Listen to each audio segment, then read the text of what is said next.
American tongue, it's kind of hard to say it like that. But yeah, my name is Abshir. I am a Seattle native. I was born and raised in the Seattle area. For those of you who know where Swedish Hospital is, the locals. That's where I was born. I was raised in a city called Kent, which is not too far from Auburn, Muna.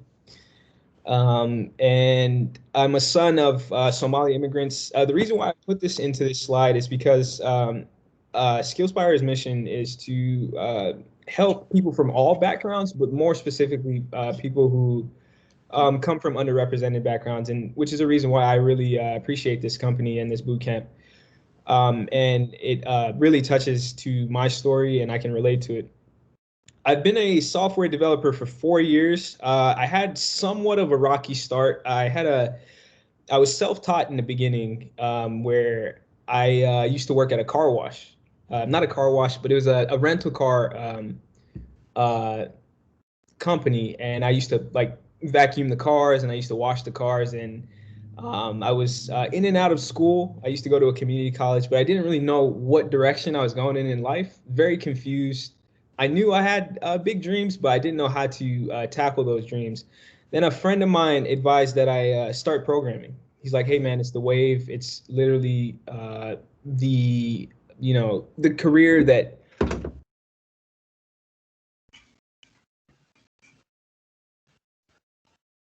Your voice is cut. I cannot hear you. I'm sure you're on mute. Sorry. How many? So how much of that did you all hear? I think we cut off at your friend told you to get into programming. Sweet, that's weird. It just muted it. So, yeah. So he told me to get into programming, and I was kind of like a last option. I was at a very low point in my life, and I was just like, you know what, I'm just going to do it. And so I started teaching myself by watching YouTube tutorials. There's a YouTuber called The New Boston. I just started watching his videos like an hour a day. And I was learning Java, and it was very confusing, but I picked up on certain things. And after 6 months of doing that, like almost every day for like an hour a day, I decided to join a coding bootcamp. I know some of you are thinking about joining a coding bootcamp. This is my story for on what it was like, what my experience was like at a coding bootcamp. I started out, and basically the boot camp was like it was called Coding Dojo, and the way it worked is every single day we would do some sort of algorithms in the morning. For those of you who don't know what algorithms are, I will touch on it later on in the presentation, but it's just basically like a problem, and then you solve the problem on a whiteboard using a coding language. In our case, we use JavaScript. And then after that, we would pick up on certain, web languages like, HTML, CSS, JavaScript, and then we would go into like full stack frameworks, Python, Django, mean stack, C sharp. For those of you, if those terms aren't familiar, it's completely fine. We'll touch on those later on in this presentation. And I'm going to keep it 100% honest with you all. I was probably the worst student in my class, hands down, and I proudly say it all the time. I was terrible. As far as the algorithms go, I can never solve them. Like none of it made sense. That 6 months of programming experience that I had that was self-taught was kind of like thrown out the window from what they taught me. It was from when they started teaching, it was just everything was gibberish. Because I adopted a style of programming that was just like copy what the instructor is doing without understanding what the actual code is doing. And my family and I invested a lot of money into the boot camp. I think it was about, I don't want to go into it was a lot of money, and we invested into it, and I just couldn't quit. So I decided to just live at that boot camp. Basically, I was there for like 12 hours a day, 7 days a week, just nonstop hacking away at my computer. From the outside, it looked like I was really, really working hard, and I was making so much progress, and then I might have been better than everybody. But the reality was I was like struggling on very simple problems for like hours. And I'm telling you all this because everybody's story is different, and from what I've seen, some people have the same start that I had, and other people just take off and they're really good at it. So for those who have started programming and who think it's a little bit difficult, trust me, it does get better. So like after the first month, I started to pick up pace. and I started to get a little bit better and better and better. And by the third month of the program, I was like one of the top students in the class, not because of like my genius and I'm amazing and I'm smart. It's just because I like sat there and I was just coding nonstop all the time, and I built a love for it. And so after the program, I connected with one of our she was a manager that lined people up with jobs, and she ended up giving me a job at a startup where I was building a website for a small startup called CE Credits Online, which was a startup that basically built courses for teachers who are trying to get certificates to like teach new things in their classrooms, like elementary school classrooms, high school classrooms, college classrooms. And they tasked me with building out redesigning and rebuilding their website. It was very challenging, but it was a great experience for me. I learned so much from it. After that, I ended up getting a job at the bootcamp that I was working at. Ended up, the bootcamp that I was a student at, and I became a TA. Then after that, I decided to go back to school and get a traditional CS,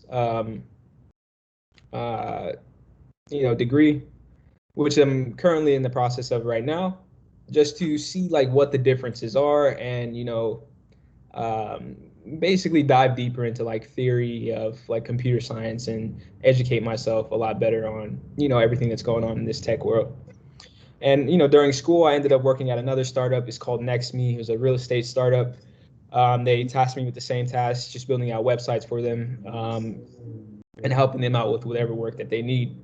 Fast forward a little bit, I ended up landing a job at Microsoft, first as an intern.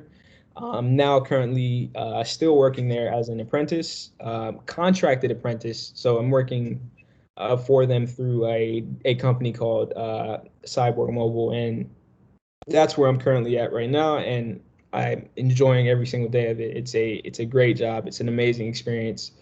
But that was like, yeah, that's basically my whole story. Yeah, it was a great experience. It was a great experience learning and growing and getting to this point. But I'll tell you that it's still not finished. I'm still learning so much more. I still sit in meetings sometimes and I don't understand what people are saying.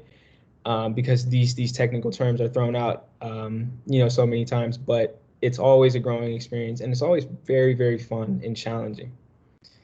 Okay, I think that's it. I'm gonna stop talking about myself now. Yeah, I'm going to jump into the presentation portion. Right. But before we start the presentation, does anybody have any questions so far? I don't see any hands raised, so okay. Switch slides, please. There we go. So why do you want to break into tech? Let me just make this an interactive question. I'm just going to pick on somebody. I see two people who have their cameras on. So Agazi, can you just tell me why you would want to break into tech, and just really quick, what makes you interested about it, and what are you looking forward to if you jump into the tech? Because I thought the AI will hand over on the future generation. So I just want to prepare myself for the coming technology. So I started studying full stack web development. But my background was economics, and I'm also an immigrant living in Seattle here. Sweet. I'll pick on one more. During the Corona time, I take that opportunity to study the full stack. So I'm preparing myself for the AI in the future. Yeah. AI and machine learning is the move, and it's great because there's so many resources like that you can learn from on the web, like Udemy and YouTube or whatever you can to get your feet wet and get your feet get started. So that's thank you for sharing. I'm gonna pick on one more person, Casey. Can you tell me what made you interested in joining tech, and what are you looking forward to throughout your journey as an engineer, as a data scientist, whatever path you want to take? Yeah, I really relish the thought of the challenge that that will go into organizing logic in such a way that makes programs run and make machines run. And then when I jump into cybersecurity, I really want to help protect people and their information from cyber criminals. Sweet, sweet. And then this is the field for you. I think you'll be very, very happy with the work that you'll do in this field. So thank you all for sharing. I really appreciate that. Here are some other reasons on why why it's a good reason to break into tech. It's a very challenging and creative, field of work. Every single day, I'm just speaking from my experience at Microsoft and all the other startups that I've worked at. Every single day was a new challenge. There was always something new to learn, and when it comes to coding and even outside of coding, as far as like Scrum methodology, agile process, and these are all ways of like attacking a problem in a project. And for those of you who don't like being in a stale work environment where you go in and you're doing the same thing every day, and like it gets to a point where it's just meaningless work, I promise you this is not that field. And you always have room to grow and improve your skills. The variety of work that's in this field, you don't have to necessarily be a software engineer if you go into programming. It's like I think it's a facade. Like it's kind of a fake notion that people put into their heads.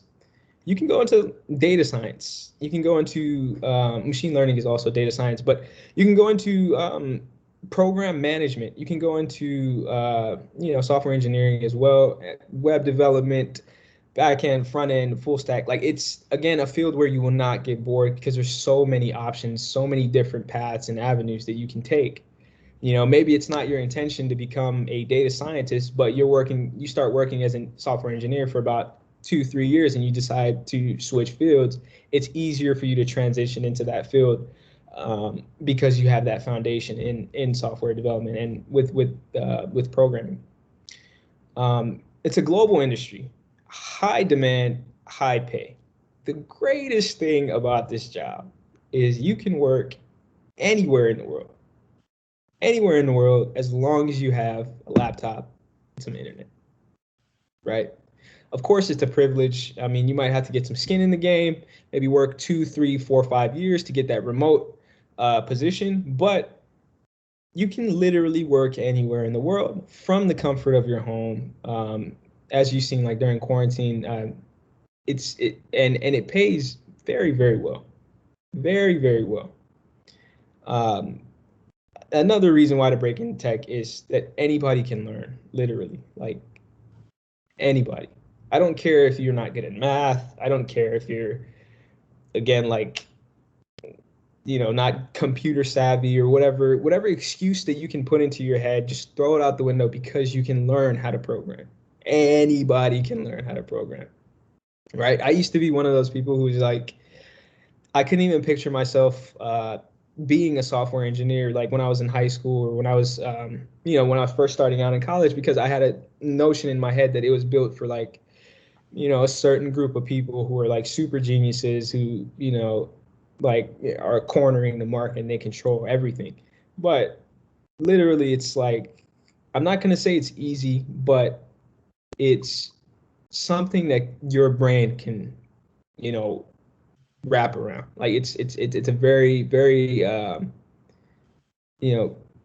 very accessible field to get into. And then the last thing is the work-life balance portion.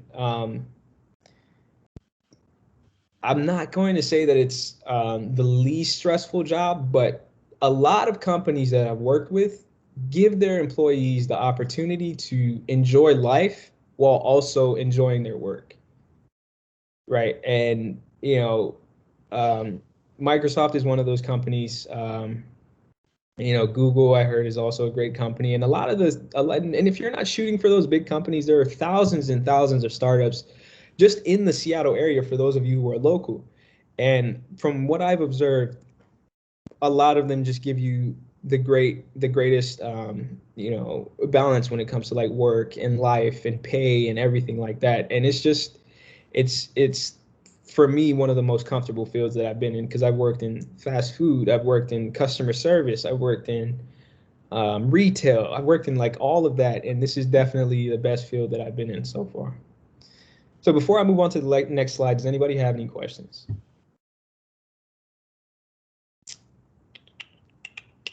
Okay, cool. What jobs can I get? I touched on this a little bit in the past slide, but here are just a few jobs that you might see on LinkedIn, or you might see on like job posting boards like Indeed. Of course, full stack web developer. This program prepares you to be a full stack web developer. So that's one position that you can look into. You can focus on backend. I remember hearing somebody say that they want to be a backend developer. You can focus on just web applications. You can focus on mobile applications. You can do so much: data science, machine learning, just whatever, anything that has to do with writing code and pushing code is feasible for somebody with a programming background. So it's a beautiful field to get into with a lot of variety. If you get sick of one language and you don't want to work in another language in that language anymore, let's say for instance, like you're working in C# and your position is just working in C# backend, and you've been working on that for like a year, 2 years. It's really easy to just switch. Say, hey, especially if you have some skin in the game and if you have some experience, and you say, hey, I want to try something new. I love this company. I love the company that I'm working for, but I don't like the technology that I'm working on. I can make a switch. I don't want to do backend anymore. I want to do front end. I don't want to do JavaScript anymore. I want to do Python, right? And the great thing about programming is a lot of people, when they're first starting out with programming, they ask me, or what language do you code in? Usually I just kind of like shrug my shoulders and say, I work in C#. But the thing is, as long as you understand the core foundational concepts of coding, right, of programming, right, data structures, basic data types, then the syntax is just, or the language itself doesn't really matter, because you can transition into literally any language, whether it's Python, C#, JavaScript. I'm sorry, there's a text message here. Python, C#, JavaScript. Any language you can transition into and you can switch, because you have that core foundational knowledge. So it's again a beautiful field to get into. I'm going to be bragging about it a lot because it's so great. All right. Again, before I switch to the next slide, does anybody have any questions for me?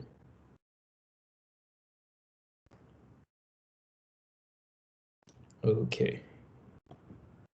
All right. Now, of course, a lot of people want to talk about money. Right? Where's the money at? This is a great field. I hear these software engineers are making a lot of money starting out. How can I get into that? How can I get my piece of the pie? So salaries are, vary based off of experience, right? Coming out of a boot camp, coming out of a, boot camp or a self-taught background, getting that first job is probably the toughest,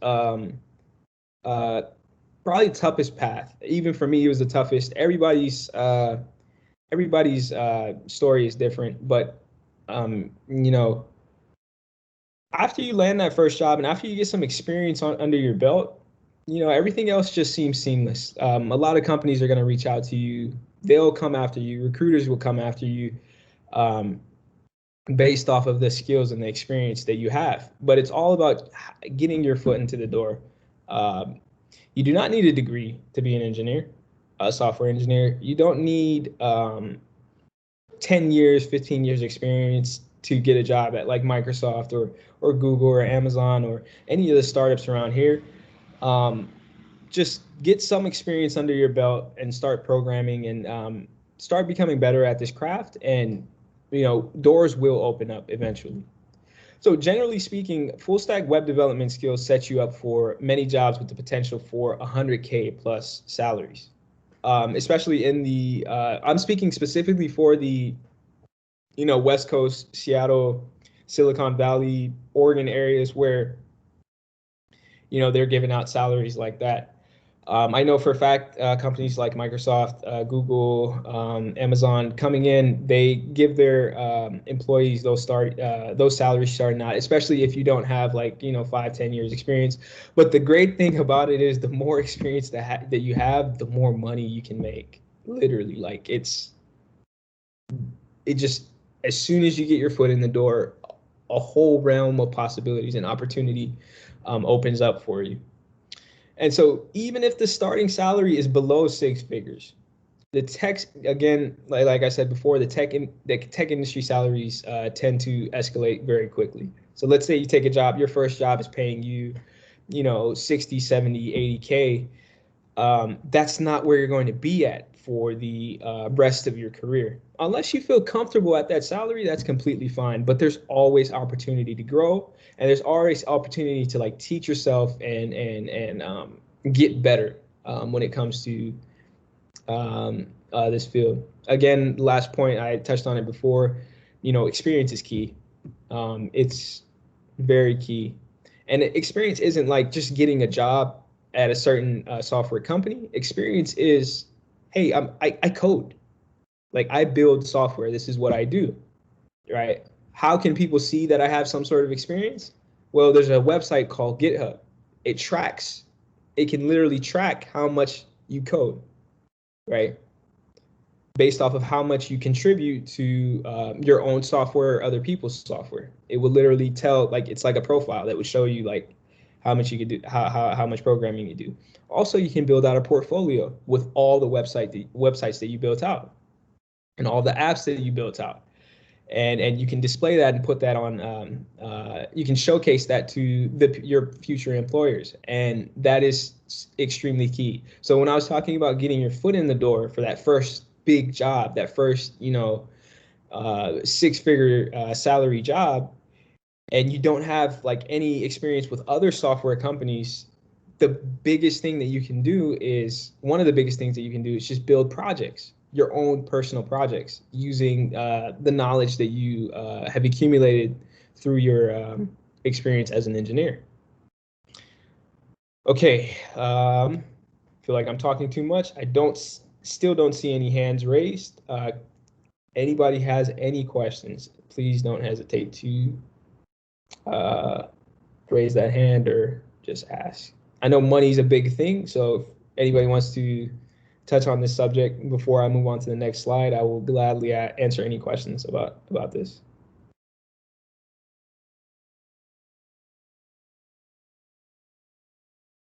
Okay. All right. So what does the Skillspire Kodi Bootcamp offer? Right. This bootcamp offers a syllabus and structure that allows for fast learning and self-teaching. Right. The most important thing in the programming field is not how much you know and how many technologies that you can work in, and that's pretty good. But one of the most important things is how fast you can learn, given a set of given some information, and how well you can use that information, right? And what Skillspire does is it builds a foundation for you, as far as will put you in the position of becoming a self-taught, self-driven software engineer, right? We give you the course material, we give you great lectures, great instruction, and we give you the environment for teaching yourself to learn and solve challenging problems. And I think that is the most important field. Coming from my experience myself, that is the most important skill in this field, is being able to teach yourself and being able to always drive yourself to continue to keep learning more and more. It's faster. It's a faster and more affordable track into a new career. Basically, a lot of these boot camps, they charge insane amounts of money, and usually, some of them can range up to I heard a couple like 6 months to a year. So with Skillspire, it's very affordable, and it's a very fast-paced, fast-track way to get you get your feet wet and create a foundation for you as a software engineer. Instructors are industry professionals. A lot of the instructors that I know work at other software companies. They're software engineers. I'm a software engineer myself. They're trained to teach and are passionate about their work. And I can stand by that wholeheartedly. I respect my peers, and I respect the everybody who works at Skillspire, because we all come from the same background. So a lot of you who are fresh, we all came from your background. I don't have a degree in computer science. I was not some math whiz. I'm not a genius. I wasn't a genius coming in when it comes to like programming or anything like that.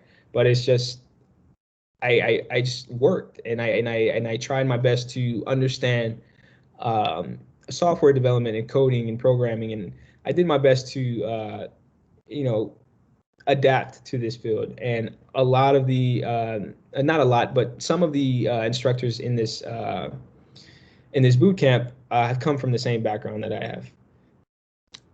Certification matters when you don't have experience, right? So again, getting your foot into the door at that first job will literally set you up for the rest of your career when it comes to programming, right? So you can't just walk up to, or you can't just like apply for Microsoft, or I use these examples, I'm sorry, all the time, but like Microsoft, Amazon, Google, with just no experience at all, and just like put in a resume and say, hey, give me a job. It's not going to work out like that. They have to see that you've done something, right? And these boot camps are literally the way to go, because people don't want to go through the full 4-year CS experience. They just want to learn how to code. And a lot of these companies hire people from boot camps, whether you believe it or not. From what I've seen, they hire people from boot camps, right? Because people from boot camps have the skills necessary to adapt to their software and whatever they're building out, right? This is not a lie. This is literally real world facts. And there's like a real trend going around where big CEOs like Elon Musk are saying, hey, you don't need a degree to work in the tech field. All you need is some sort of experience, right? And a certification is huge, right? A lot of doors opened up for me as soon as I got my certificate from Coding Dojo. The last key point is building your network. It's not about what you know, it's about who you know at the end of the day. Literally, like one conversation with the right person can set you up for your whole career. Now, that might be a very lucky conversation, but it happens. Trust me. You go to a job fair, or you meet people at the boot camp that you're going to, and you create that solid network. Let's say like it's your mentor or your peer at that boot camp. Your peer gets a job. That person recommends you, and then you also get a job. That's just one avenue that can be taken.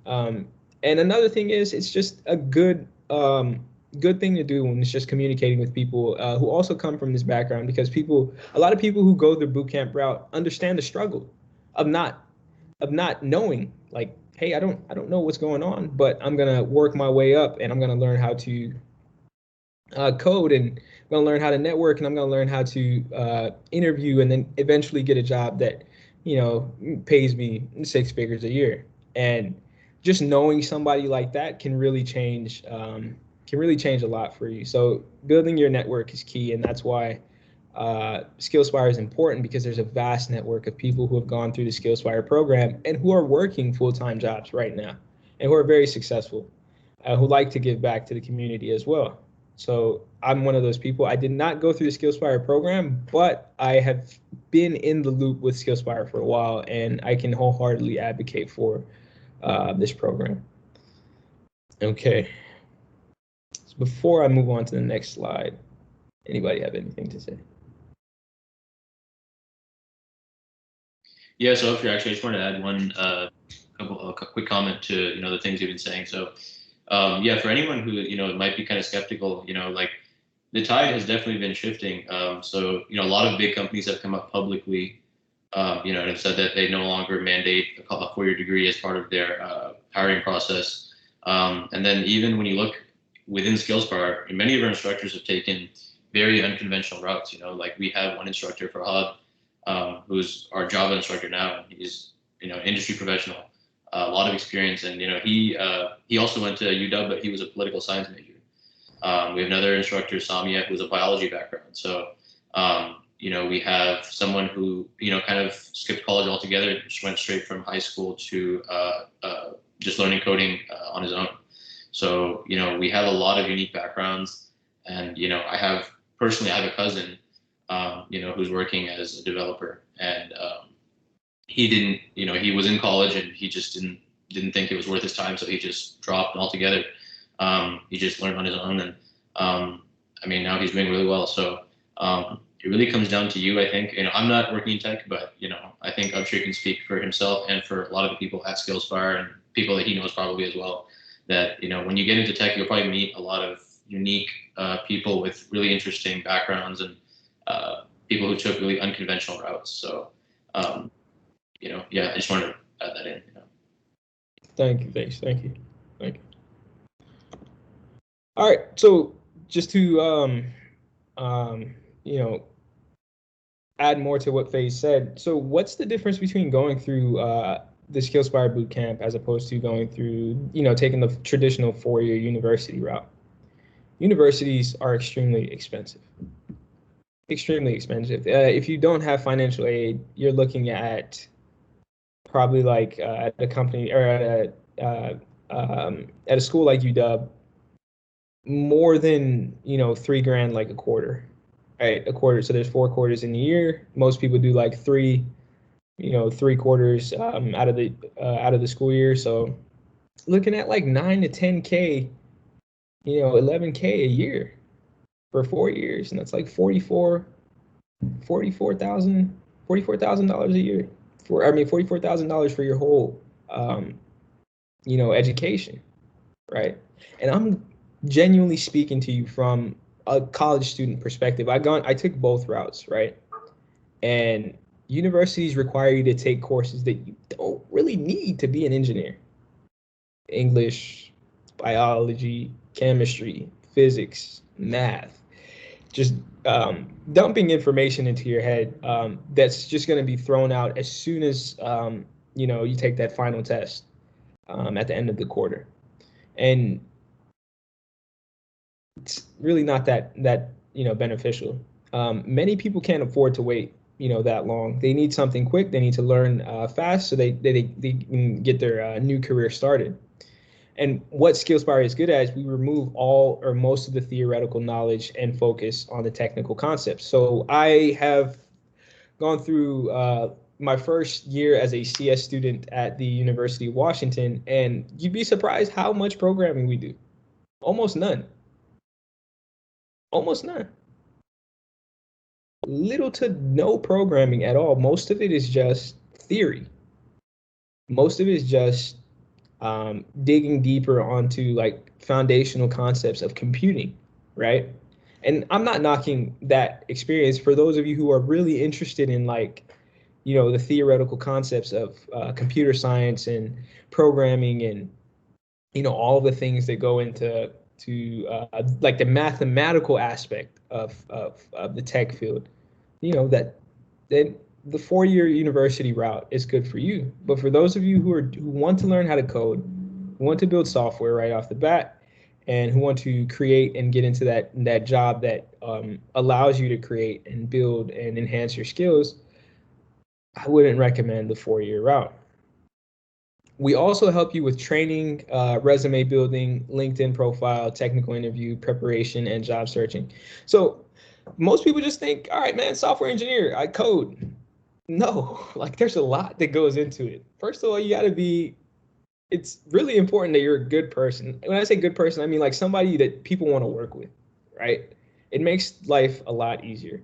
You also have to learn how to navigate through uh, the professional aspect of this field, right? Reaching out to people on LinkedIn, reaching out to people at job fairs, reaching out to people on other, social media platforms to get your name out there and basically get your name into the network of engineers that are in the world. I was going to say the Seattle area, but I know there's a lot of people who aren't from Seattle around here. And I think that's one of the most important key skills. And my job isn't just coding. I don't just code all day. A lot of my work is, planning out. We usually get a problem, and then we create a plan to solve that problem, and then we start to code. So a lot of the skills, if you guys don't want to just do coding all day, a lot of the skills are like program management skills or product management skills, where you get a set of problems and then you learn how to solve those problems using the set of skills that that company works with. My company uses the Scrum methodology, which is like 2-week based sprint methodology. You get 2 weeks to complete certain tasks, and then after that 2 weeks, you continue to, work in that, routine.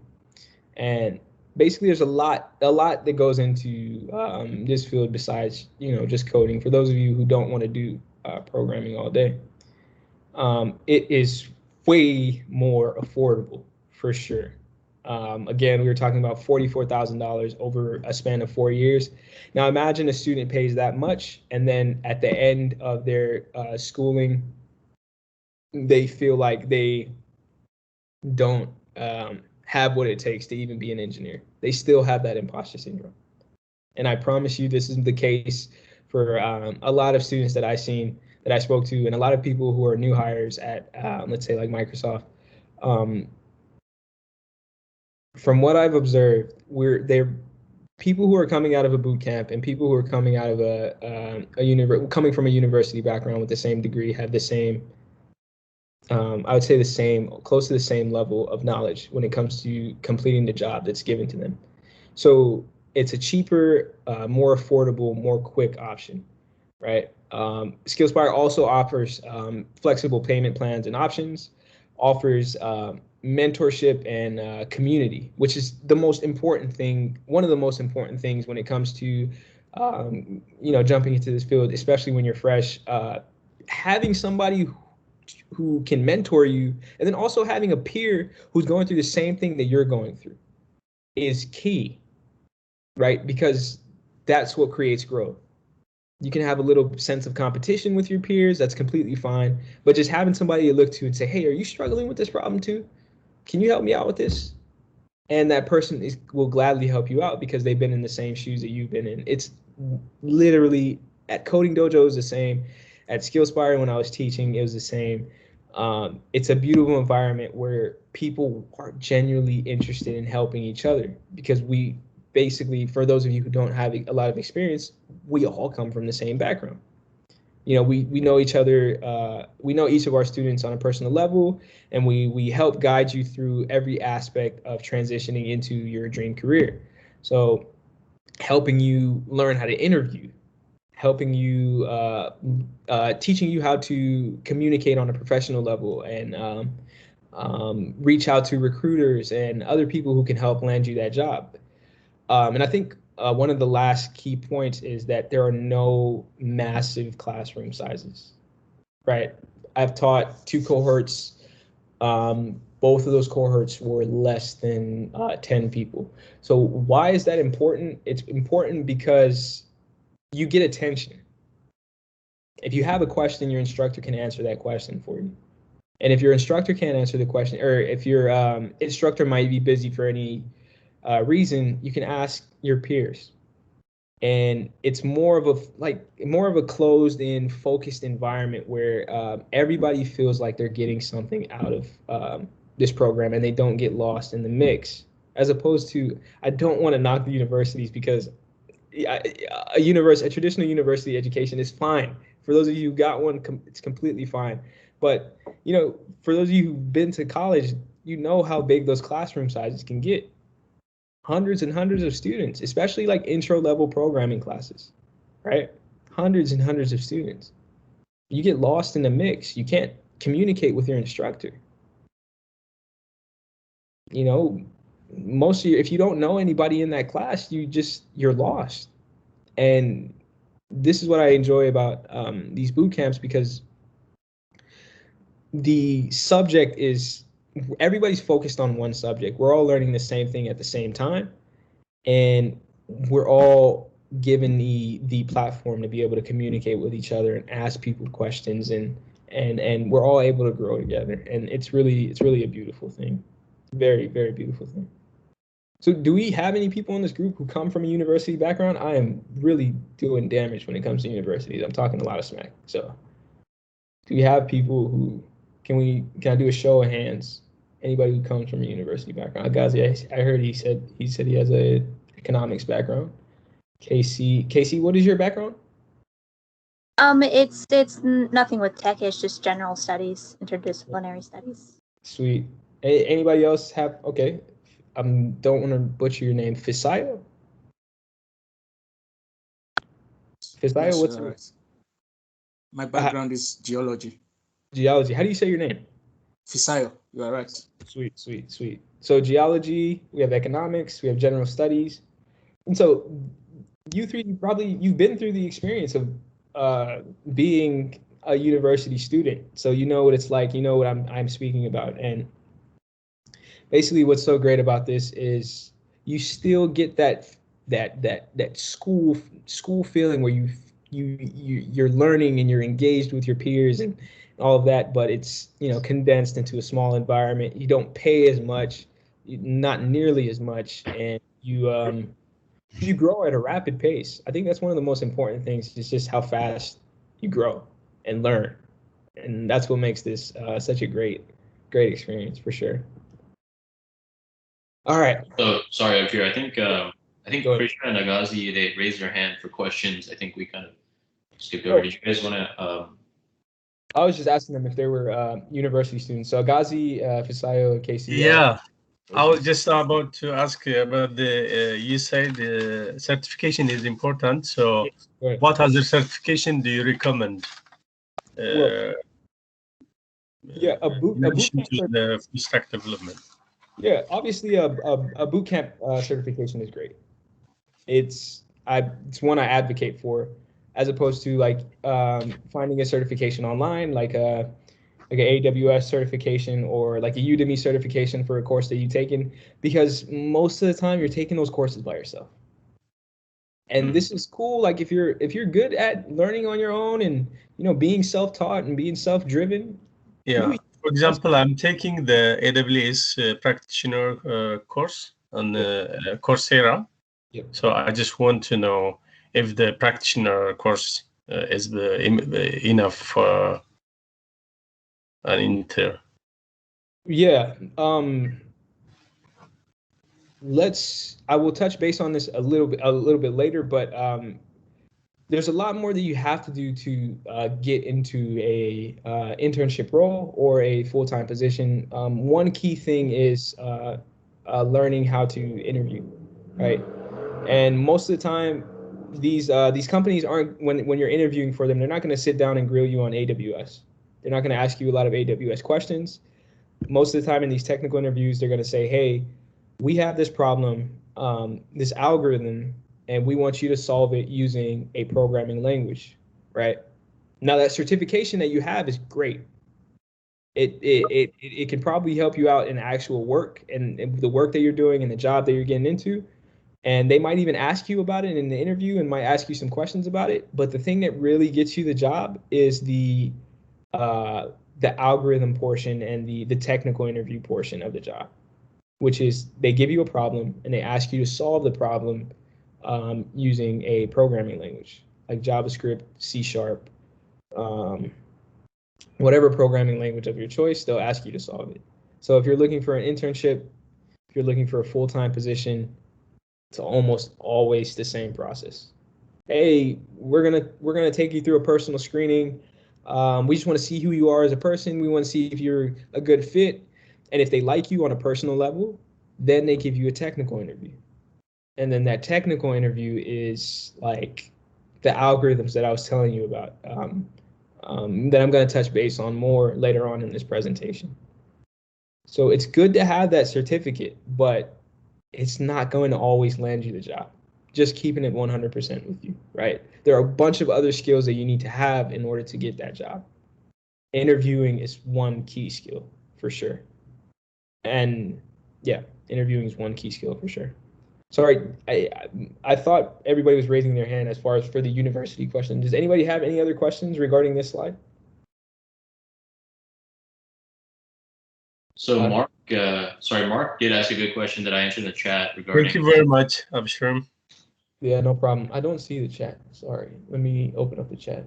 So actually, I answered Mark's question for him, but I just want to touch on that topic. Actually, he's discussing, he asked about remote learning versus in-person training, and I mentioned that right now we are remote. So yeah, all education platforms right now. I know colleges are opening up in the fall, but we are remote right now. But what we do is, we try our best to kind of emulate the in-person structure because, we realize that like with in-person learning, you get like the hands-on sort of setting where, you can really ask questions to your instructor and you get the kind of the personal touch. And that's what we try to do with our, even our remote learning. We, our instructors are available outside of classroom hours for help. You can ask questions during the lectures. You can get help from your peers. It's all interactive. So it's basically like this workshop. So you'll be on teams, right? And you'll have your classmates with you. It's very kind of, it's not like, here's a bunch of instructional videos, go learn on your own, and we'll help you, once you come to us. It's more like, we're here with you, we're teaching you, we're not physically there with you, but, we're as close as we can given the current pandemic. So I just wanted to mention that because, people do, I know remote learning might not, for some people, they may not prefer it.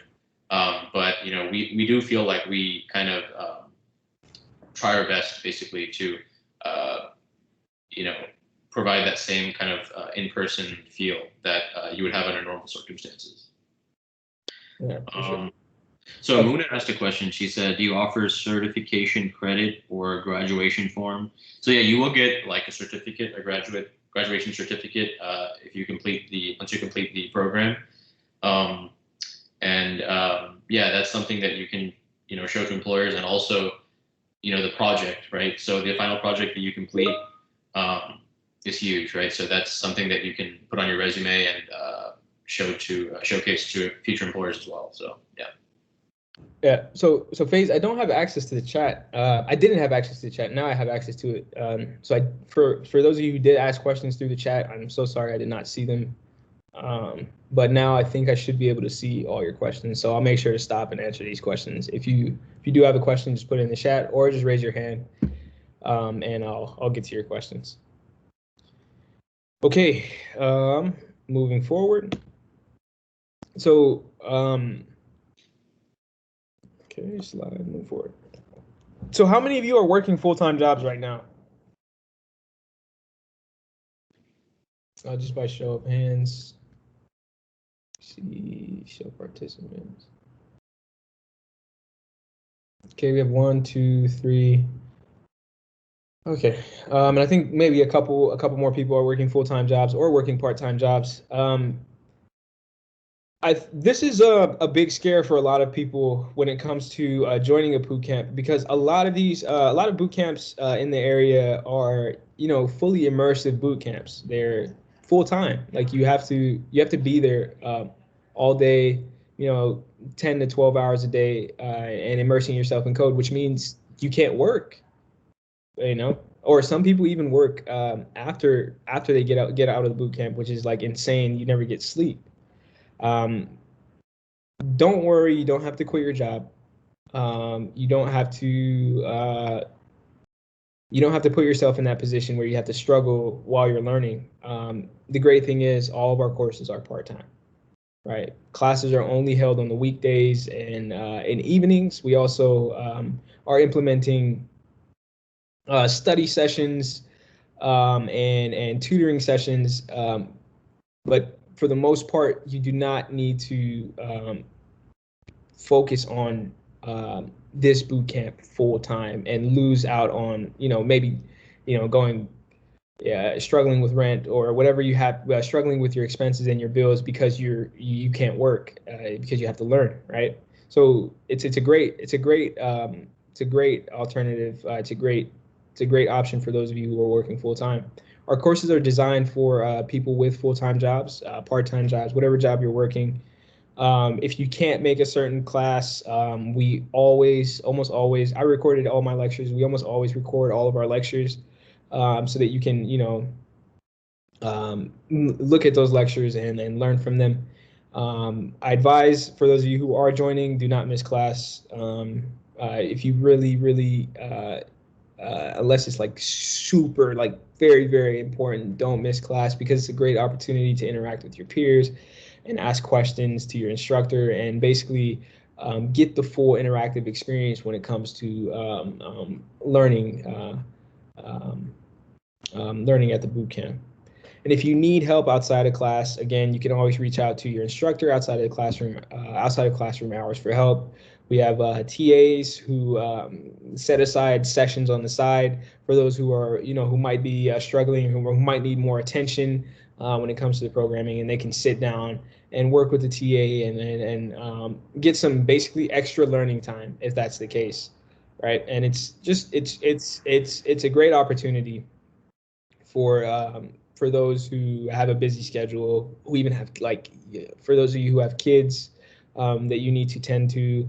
It's great because we give you all the resources that you need to be successful in the program.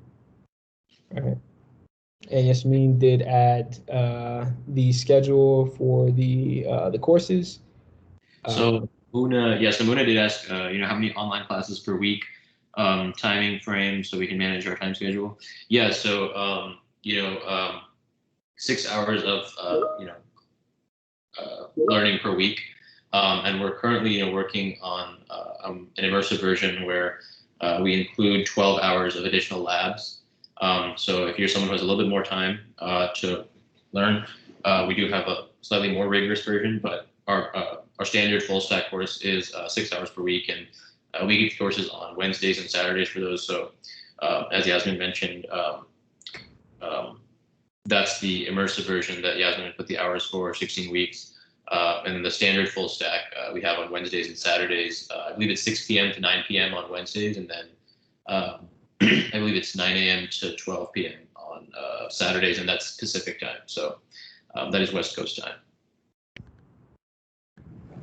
Thank you, Fish. All right, so before I move forward, does anybody have any other questions? All right.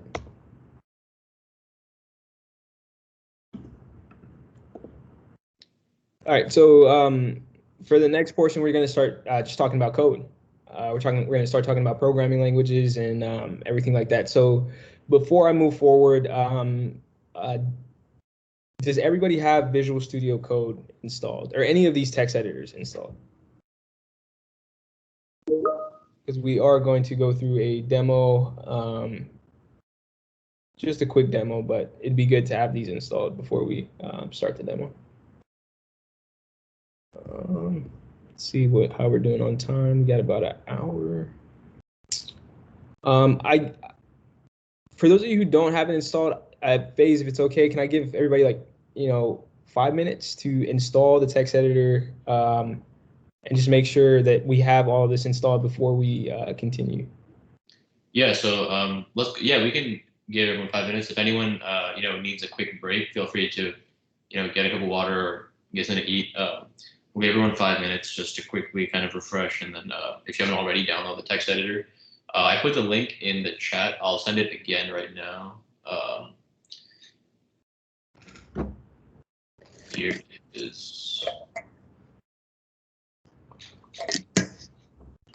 Okay, yeah, All right, so we'll get back around 11:10. So once everybody has that installed, we'll be ready.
Okay.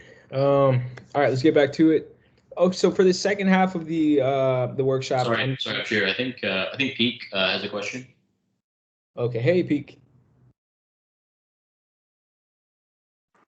Oh, sorry, I don't. Sorry, I didn't know it's I raised hand. Nope, I don't. Okay, no worries. No worries, no problem. Okay. So for the second. Sorry, I think Mesfin has a question. Mesfin, go ahead.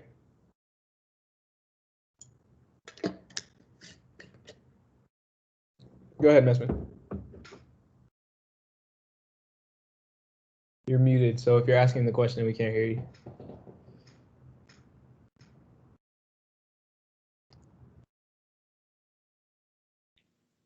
Okay, I think that may have also been an accident. So we'll go ahead and Mesfin, if you want to ask a question in the chat, that's also fine. So okay. Okay. So for the second half of this workshop, we're just going to go over a couple of technical things. What is the internet? How do we leverage the internet and utilize it to our advantage? Certain software, what is a framework? What are certain software languages like Python and JavaScript? And basically how, all that stuff ties in together. And then at the end, I want to do a quick demo. It's going to be really brief, probably like 10 to 15 minutes. We're going to build out a basic, very, very basic web page, just highlighting who you are, what you like to do for fun, favorite food, and then an image of yourself or an image of, whether it's your favorite food or whatever. Just putting an image on that web page. And then I'll show you an actual interactive website and like basically what this foundation can become. All right. So let's just get started with what is the World Wide Web, or what is the internet, right? A lot of people, it kind of seems like a dumb question, but I know personally for myself, I did not know how many what the internet was in full detail. I just knew it was something to just interact with the world, buy things, and stuff like that. But it's, there's so much more, and we'll just dig deeper into what the web is. And so the internet is basic. I don't think I can see your PowerPoint on the screen. My apologies. I forgot to share my screen. Sorry. Okay. So basically, the internet is a global network of computers, similar to the computer that you have right now that you're viewing this presentation on. It's basically a global network of computers that can talk with each other, right? When I send a request to www.com, let me open up the internet real quick.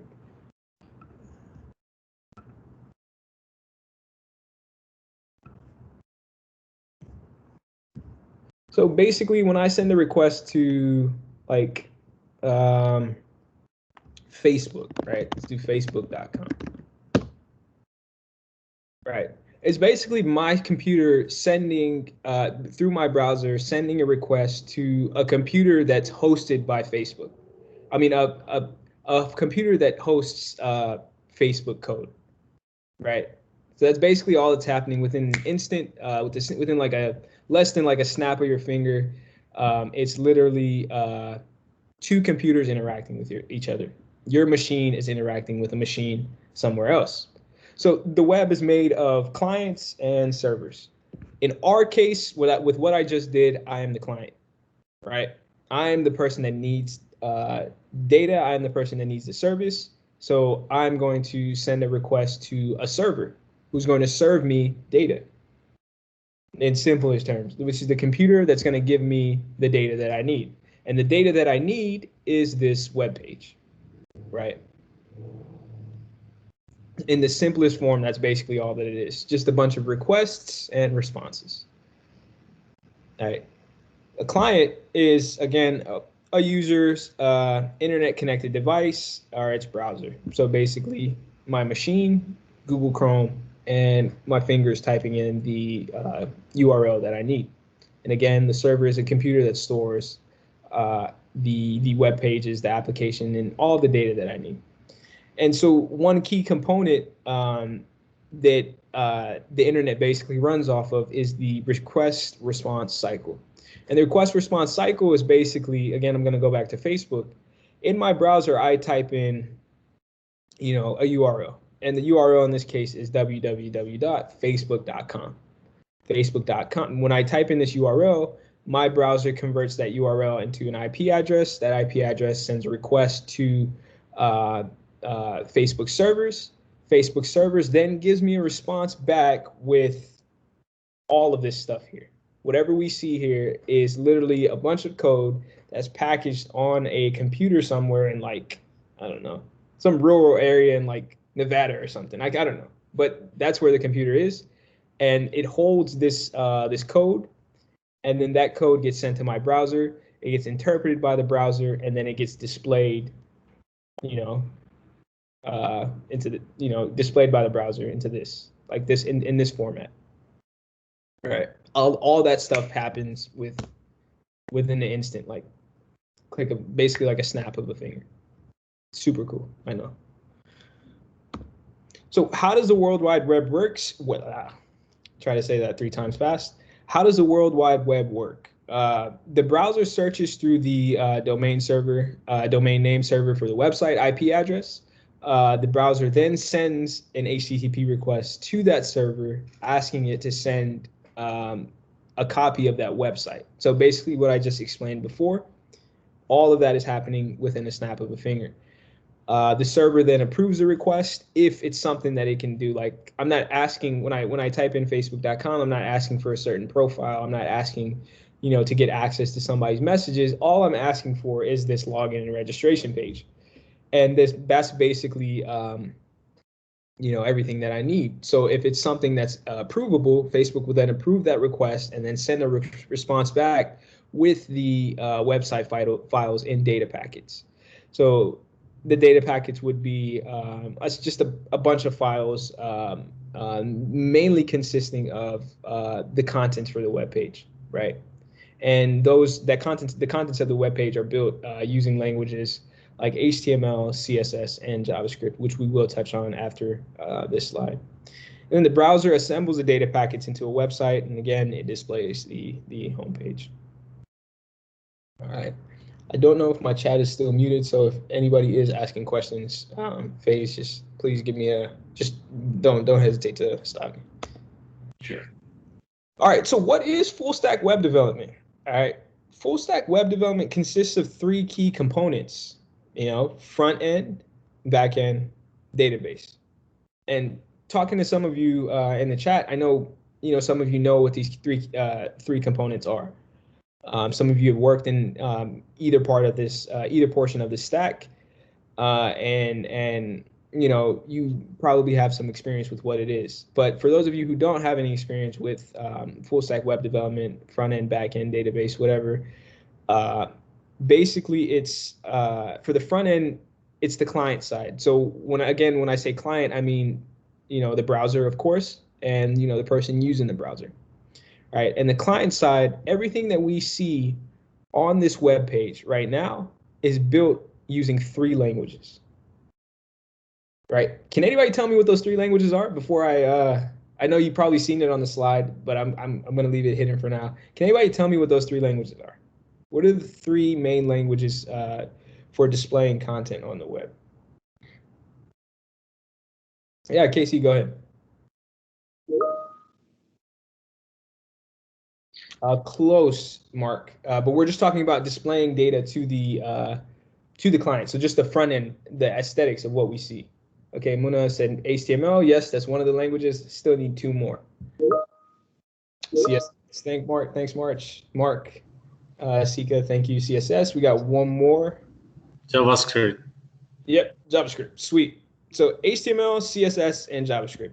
Every website on the internet, at its basic core foundations, work with those 3 languages. You cannot take Python and then have it data will not display on the front end using Python. It won't display on the front end using C# or anything like that. The three core languages are HTML, CSS, and JavaScript when it comes to displaying content to the user on the front end, which is super informative. I did not know this until I actually started programming. It just shows you how important those basic languages are. Now, why is JavaScript the language of the web? A couple of engineers got together, way back in the day when the internet was beginning, and they decided as a community that it would be the language of the web. Why they decided, you can probably find out. I'm not 100% sure, but that is the consensus that they came to, is that JavaScript will be the programming language associated with displaying and interacting with the web on the front end. All right, on the front end. Now the back end is the server-side logic, right? It contains most of the logic that handles, let's say, like logging in, registering for a site, adding a profile picture, updating something on a website, anything that has to do with basic operations that create, retrieve, update, and destroy or delete data on a site, basically. The backend handles all of that. So I don't have a Facebook account. Social media is kind of depressing sometimes. So I kind of stay away from social media. But let's say, I do a lot of tests. I do interact with like Instagram and stuff like that to like their APIs to run tests. So let's say I put in an email address, test@test.com, and then I'll put in a password. Password is cool beans. I hope nobody has this profile with this password because I don't want to log into their account, but I'm pretty sure if I click this login button, it'll tell me that this account does not exist or something like you can't log in, right? So what is handling that? Like how does that work? How does it take an email and a password and convert it to, and basically register that email and that password and send me back data saying, hey, you don't exist in our database or you don't exist in our system, right? How does that work? As soon as I click this login button, again, when we go back to requests and responses, our request is basically saying, hey, give me the profile with this login, this email and this password. Facebook will then look through its database to see if a user exists that has this specific email and this password, right? And if this user does not exist, the server, so Facebook's computer will basically say, hey, this user does not exist. Let's tell the client who sent the request, hey, you don't exist, right? You can create an account. And basically that's where we're at right now. All of this is happening in the back end of the site. And the back end is just a bunch of logic that handles requests and then sends back data based off of that request, right? I know, so we're getting a little technical now, so please, if you do have questions, don't hesitate to ask. If you think it's a dumb question or none of this makes sense to you, just jump in and ask the question. It's not gonna hurt. It's not gonna hurt you. Nothing is a dumb question here. Like we're all kind of in the same boat. So if that concept did not make sense, I can go over it again if anybody wants me to. So we just explained front end and back end. Yeah, Agazi, go ahead. I just see that you didn't write the JavaScript as a backend language. So can't we see that message because of the JavaScript logic written behind and based on the interaction? Yeah, so this is just a list of languages. It doesn't list like all backend languages, but JavaScript can be used as a backend language. So in this case, as far as the front end, when I say front end JavaScript, basically, let's look at this website here. I got a couple of examples for websites. A basic website is usually static if there's no JavaScript attached to it. So like all of this interaction, like you see that this guy changing colors and these icons moving, everything that interacts and moves the page. Most of the time is written in JavaScript on the front end. But Agazi, to go back to what you said, JavaScript can also be used as a backend language, backend server language. And sorry, Peak says they're not able to see your screen. So I'm able to see the screen. Is everyone else able to see the screen? Is anyone not able to see the screen? Okay, so Mark said he can see the screen. Are you able to see it now?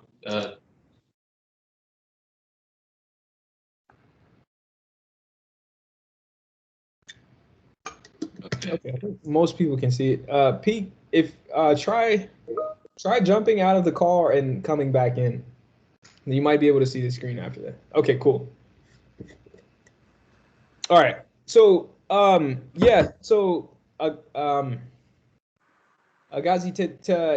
to basically answer your question, yeah, you can use JavaScript as a backend language, but yeah, it's just not on here because we just listed like a bunch of other languages that you can use in the backend. Did that answer your question? Thank you. Yeah, I got it. Okay, sweet. Siam, you have a question?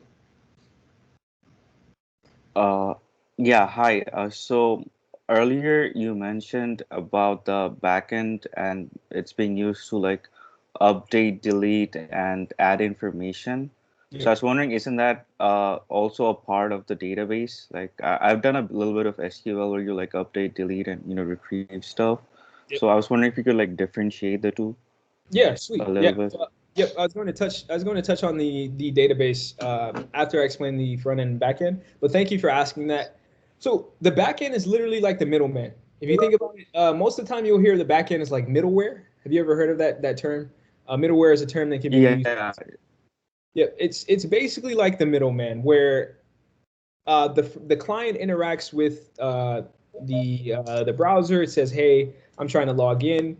That login data gets sent to the backend servers, whether it's Facebook servers or whatever website server, and then in the backend will send a request to some sort of database that holds and stores all the data that Facebook has to offer, right? So it's not the data. The backend is not the database, but it's kind of like the step that's needed before interacting with the database, right? The backend asks the database for data.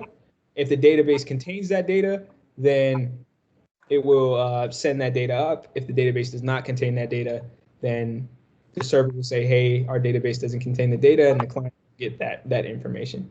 Does that kind of make sense? But to cover more on databases, it does. Yeah, to cover more on databases, it's basically a database is just a bunch of information and storage.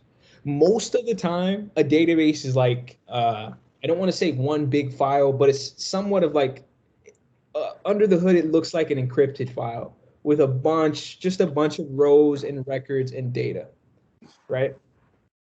That's basically all that it is. And so the reason why a database is important is because you cannot store data, on the front end for very long. You can store it for maybe like one request cycle or two request cycles. Yeah. Or is that somebody asking? No.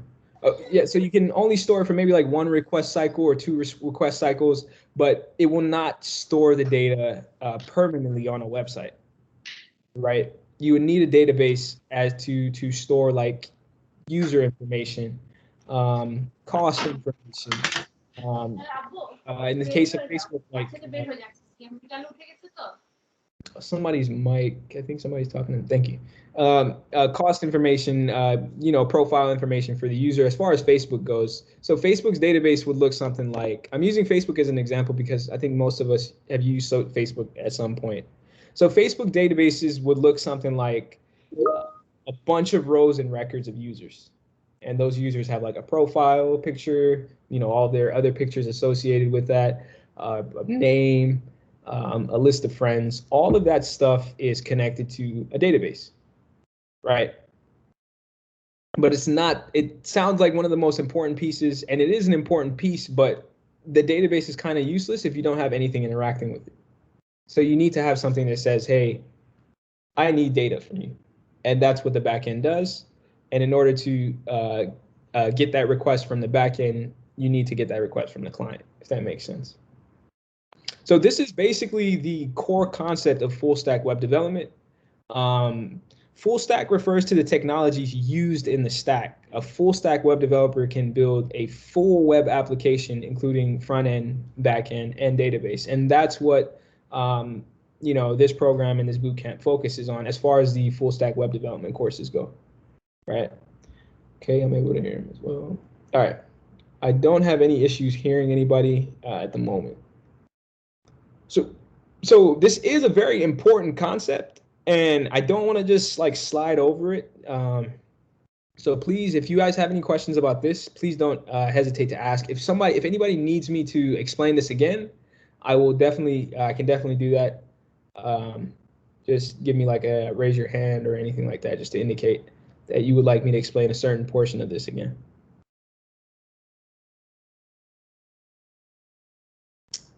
All right, cool. Siam, your hand is still raised, but I think it was from a previous question. Okay, cool. Let's move forward. All right, so let's go into those three languages that I was talking about, HTML, CSS, and JavaScript. I know a couple of people have some experience with all three of these languages. Now, we're only talking about these languages in terms of the front end. Of course, JavaScript, we're only talking about it in terms of the front end, not the back end in this specific scenario. So HTML is hypertext markup language. That's what it stands for. And it creates the structure for a web page. It controls the content and the overall layout, and it's basically like the backbone and the skeleton of the web page. So I'm going to refer to the human body in this case because we all have, unless somebody's a robot here, we all have a body. So most of us, we all have like a spine. We all have, limbs and bones and all that stuff. So it's easy to relate to. So try to resonate with me when I break down these components in terms of the human body. So in terms of the human body, the HTML is the backbone of the web page. It's the skeleton. Without like any styling or anything like that, it's just a basic like skeleton, literally. Like that's basically it. All right, it's just the foundation. CSS stands for Cascading Style Sheet. It applies style to the web page. It targets various screen sizes for responsive web page design, and it handles the look and feel of the website, right? So the styling, everything that you see here on this web page that contains color, that contains any sort of like shape, like this box right here for the login and registration, the size of the buttons, anything like that is created using CSS, right? All of these styles here, all of these colors that you see here on these sites, all of them are created using CSS or some version of CSS, right? Again, which stands for Cascading Styling Sheets. So in terms of the human body, I would say CSS is the aesthetics of the human body. So like what you see, right? I have a beard, this color of my skin, the beanie that I have on, my glasses, size of my hands, my height, all of that stuff is CSS, basically, right? So JavaScript adds the interactive portion of the website, the functionality to the web page, basically the pizzazz and the fun stuff that gets added to a web page. Like let's say I scroll left and right on this website, right? All of this cool stuff that we see here is created using some form of JavaScript, right? And we're not just talking like basic vanilla JavaScript. We're talking about some form of JavaScript. So maybe a JavaScript framework like React or Meteor.js or Angular.js. At its basic form, all of this interactive stuff that we see here, like that hovering, me scrolling left and right, if I click on this, all that stuff pops up. All of that is JavaScript, right? So it's basically like the nerves of the body, right? So me doing all this with my hands, it's all controlled by my central nervous system in my brain. My brain is telling my body to, move my hands and, dance, look goofy and all that stuff, right? That's basically all JavaScript is. It's basically like the nerves and the central nervous system of the site, and it controls like movement and, all that stuff on your web page. All right, all the aesthetics that you see, all that beautiful stuff that you see that's like, pop-ups and like, let's say I click on, I don't know if I can click on this. Oh, yeah, so let's say I click on this tab, we get a pop-up, that's JavaScript. All that, the text moving, it changing colors and all that, it's made using JavaScript. All right. Before I move on, does anybody have any questions about these three languages? Does anybody want me to cover that again? All right. So we're just going to go a little bit deeper into all three of the languages. HTML, again, stands for Hypertext Markup Language. It's used to communicate the content and structure of the web page using markup. Markup is a bunch of brackets and code within those brackets. And I'll show you where we're gonna run. We're gonna do a demo with HTML, so it'll make more sense. I'm sorry, tags, not brackets. It'll make more sense when all this will make more sense when we do the demo. For those of you who don't have experience with HTML.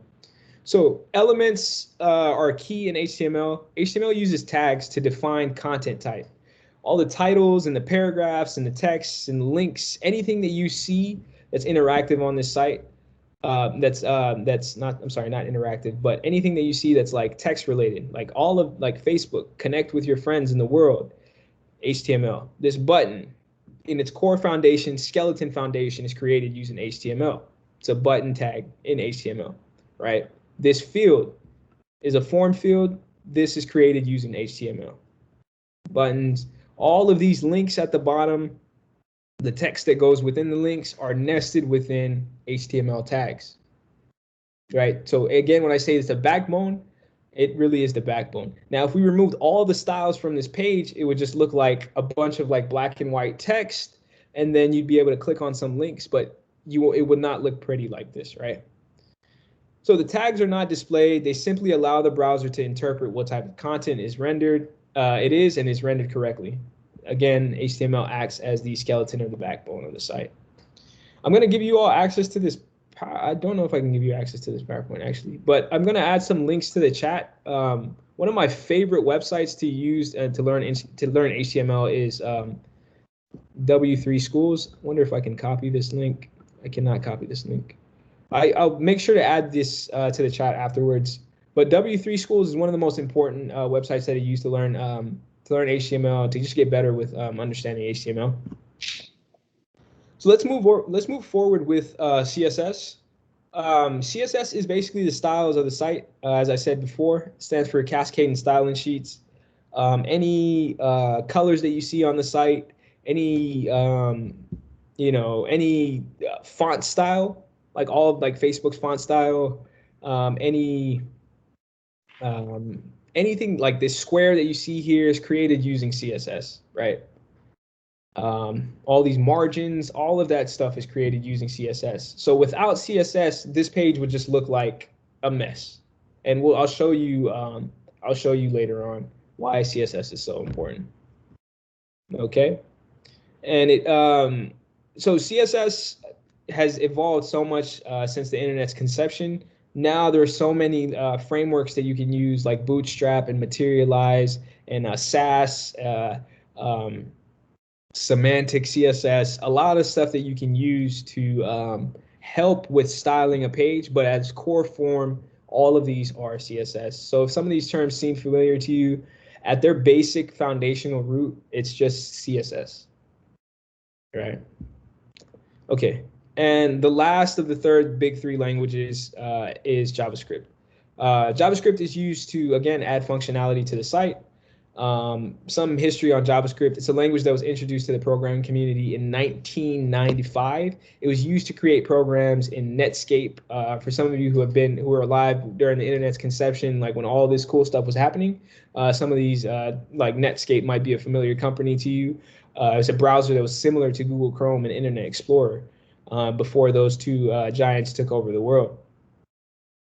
It's an all-purpose language. So Agazi brought it up that JavaScript it shouldn't be only like it's not only restricted to the front end. It's also can be used in the back end. It's also can be used as a database.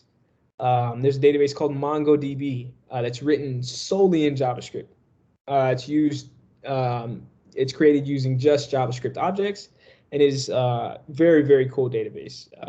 I've programmed in it before. The MERN stack at Skillspire offers, it teaches MongoDB. So not to be confused with Java, JavaScript has almost nothing to do with Java. Literally almost nothing to do with Java, except that they're both programming languages. Right? A lot of people confuse those two languages.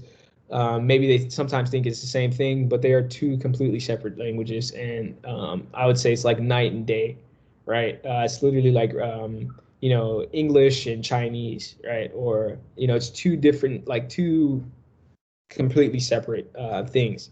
But at their core, it's just a means of communication, basically, right? A means of communicating and interacting with your machine. Again, JavaScript acts as the nerves in the neural system. How are we doing on time? Whoa, okay, 11:41. Let me just zip through this really quick so that we can get to our demo. All right. So what is a framework? All right, we were talking about full stack and we were talking about frameworks. So what is a framework? All right. A framework is a platform for developing software applications, right? At its core, again, you're talking about, when you're talking about the web, you're talking about the front end, the back end, and databases.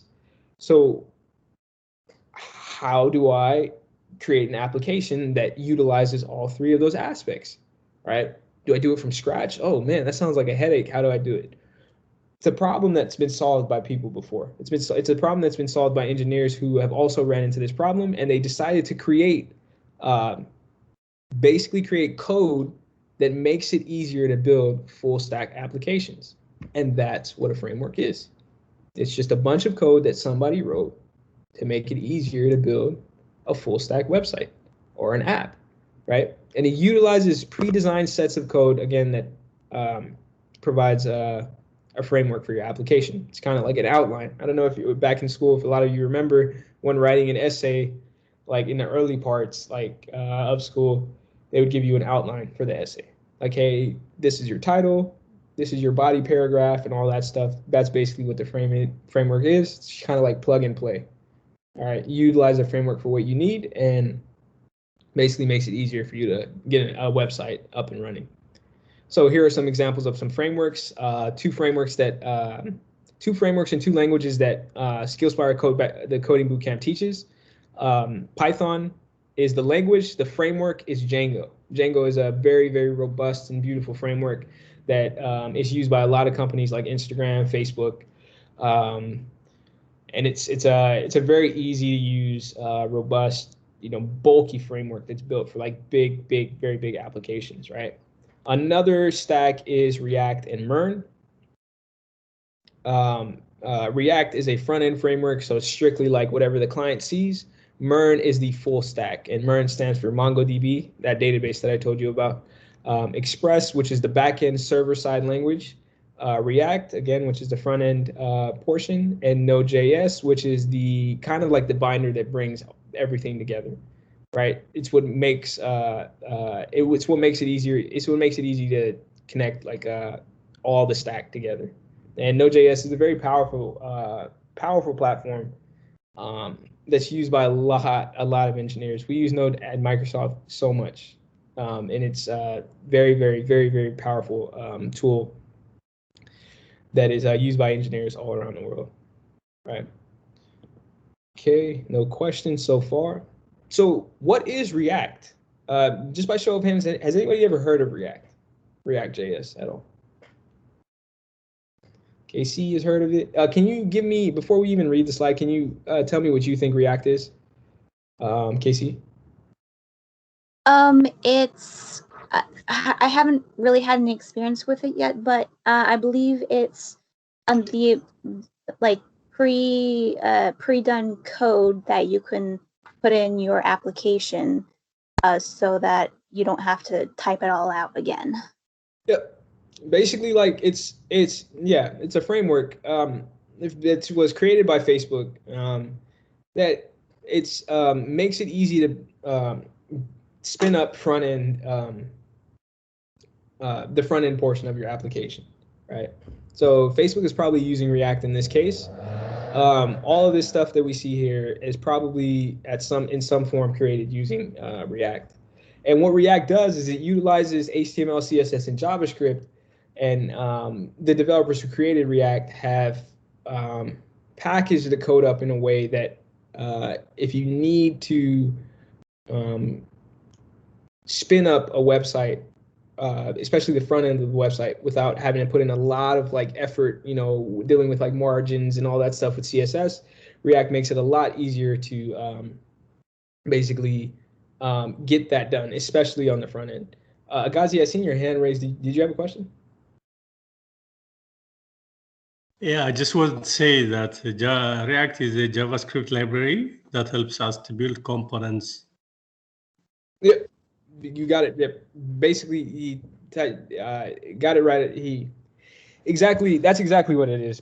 It's a library. A framework is also another word for library. Those two terms can be intermixed. There are some frameworks that aren't considered libraries. There's some libraries that don't consider themselves frameworks, but it's basically all the same. At the end of the day, it's just a bunch of code that somebody wrote to make it easy, to make the web development experience easier for the engineer. So to go a little bit deeper into React, again, it's a lightweight front-end web framework, rapidly growing in popularity. It's designed by Facebook, and it was used by companies such as Amazon, Instagram, Netflix, Pinterest, Microsoft definitely uses React like crazy. They love React. So if you want to work at Microsoft, a good skill to learn is React with a mix of C#. And it is an open source JavaScript framework or library, which means that everybody can access it right now. If you wanted to learn React, you can go on the internet. You can find out, just do basic things to learn it. And a form of React called React Native makes app development very easy. So if you want to build a mobile application, you can use React Native to help with that mobile application. Casey, I see your hand is raised, but is that from the previous question that you answered? Oh, I had a quick question, if that's okay. Go ahead, sweet. So since React and other frameworks like that are created, is code that's already created for you that you can use, is it better to wait until you're a little bit more advanced to start using those? That way you can learn the basics by yourself and without relying on frameworks like these? Well, that's a very good question, Casey. So basically, I suggest to learn the foundational concepts of like the front end web development. So HTML, CSS, JavaScript, like learn those and understand them well. But it's not a matter of, do I need to learn React to before I should I jump into React before I, as a beginner? It's not about that. It's just about like, what can React be used for?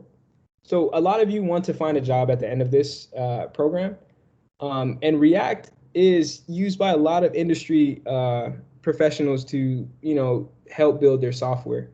So I would suggest, and the way the program works is basically learn those first three languages and then jump into React, and that will help you out, drastically. But as far as like relying on React to build applications, it's fine. Right? Most people do not want to build applications using vanilla HTML, CSS, JavaScript. And when I say vanilla, it's just like bare bones at its root, because it's a pain.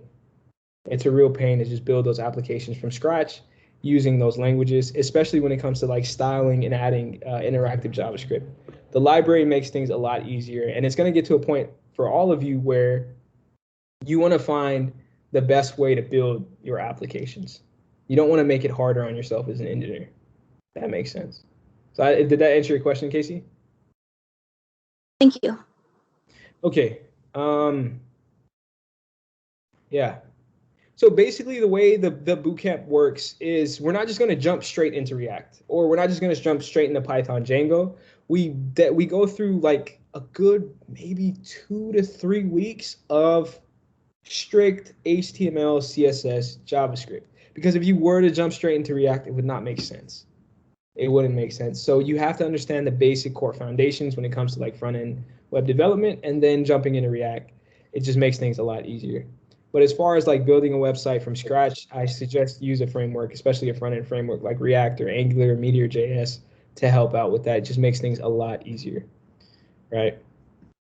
And so like these websites probably, they don't build using basic HTML, CSS, and JavaScript. Almost any website that you see probably uses some sort of front-end framework, especially in today's day and age, right? Especially like all these beautiful websites like this right here is using some sort of framework on the front end. Okay. All right. So we're gonna switch gears to Python. But before I switch gears, does anybody have any questions? I'm kind of rushing now because we're coming close to the end of the 2 hours. So does anybody have any questions before I jump into Python? Okay, so what Python is basically a very popular programming language. Python is an interpreted, object-oriented, general-purpose programming language, which is literally like jack of all trades type language.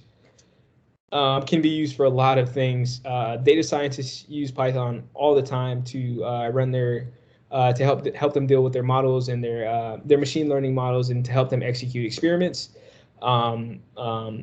It's can be used as a object-oriented language, which means like contains like classes and objects to help you build programs like games. It can also be used as a language to help you deal with to help you build websites and using a web framework. It was designed by a man named Guido van Rossum. For those of you who are interested in tech, probably know that name.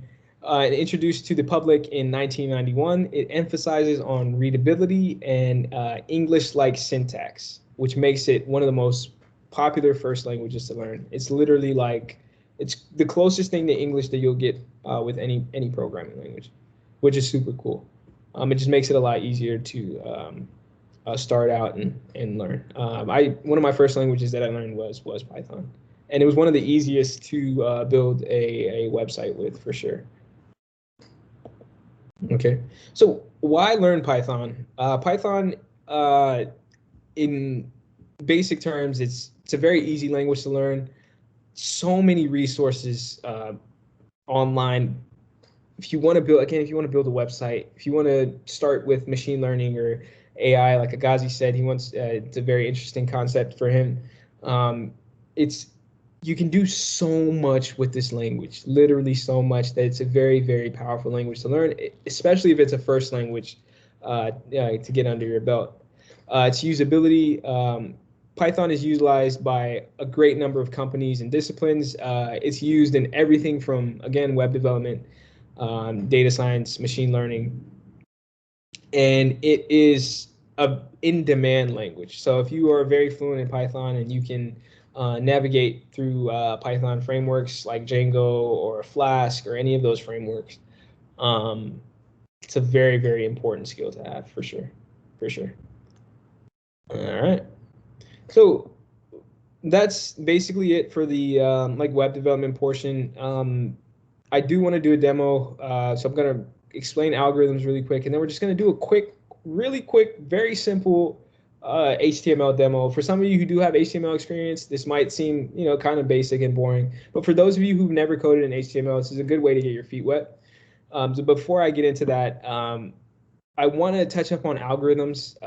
Again, I explained I think Agazi asked a question about getting a certification and trying to get a job with that certification.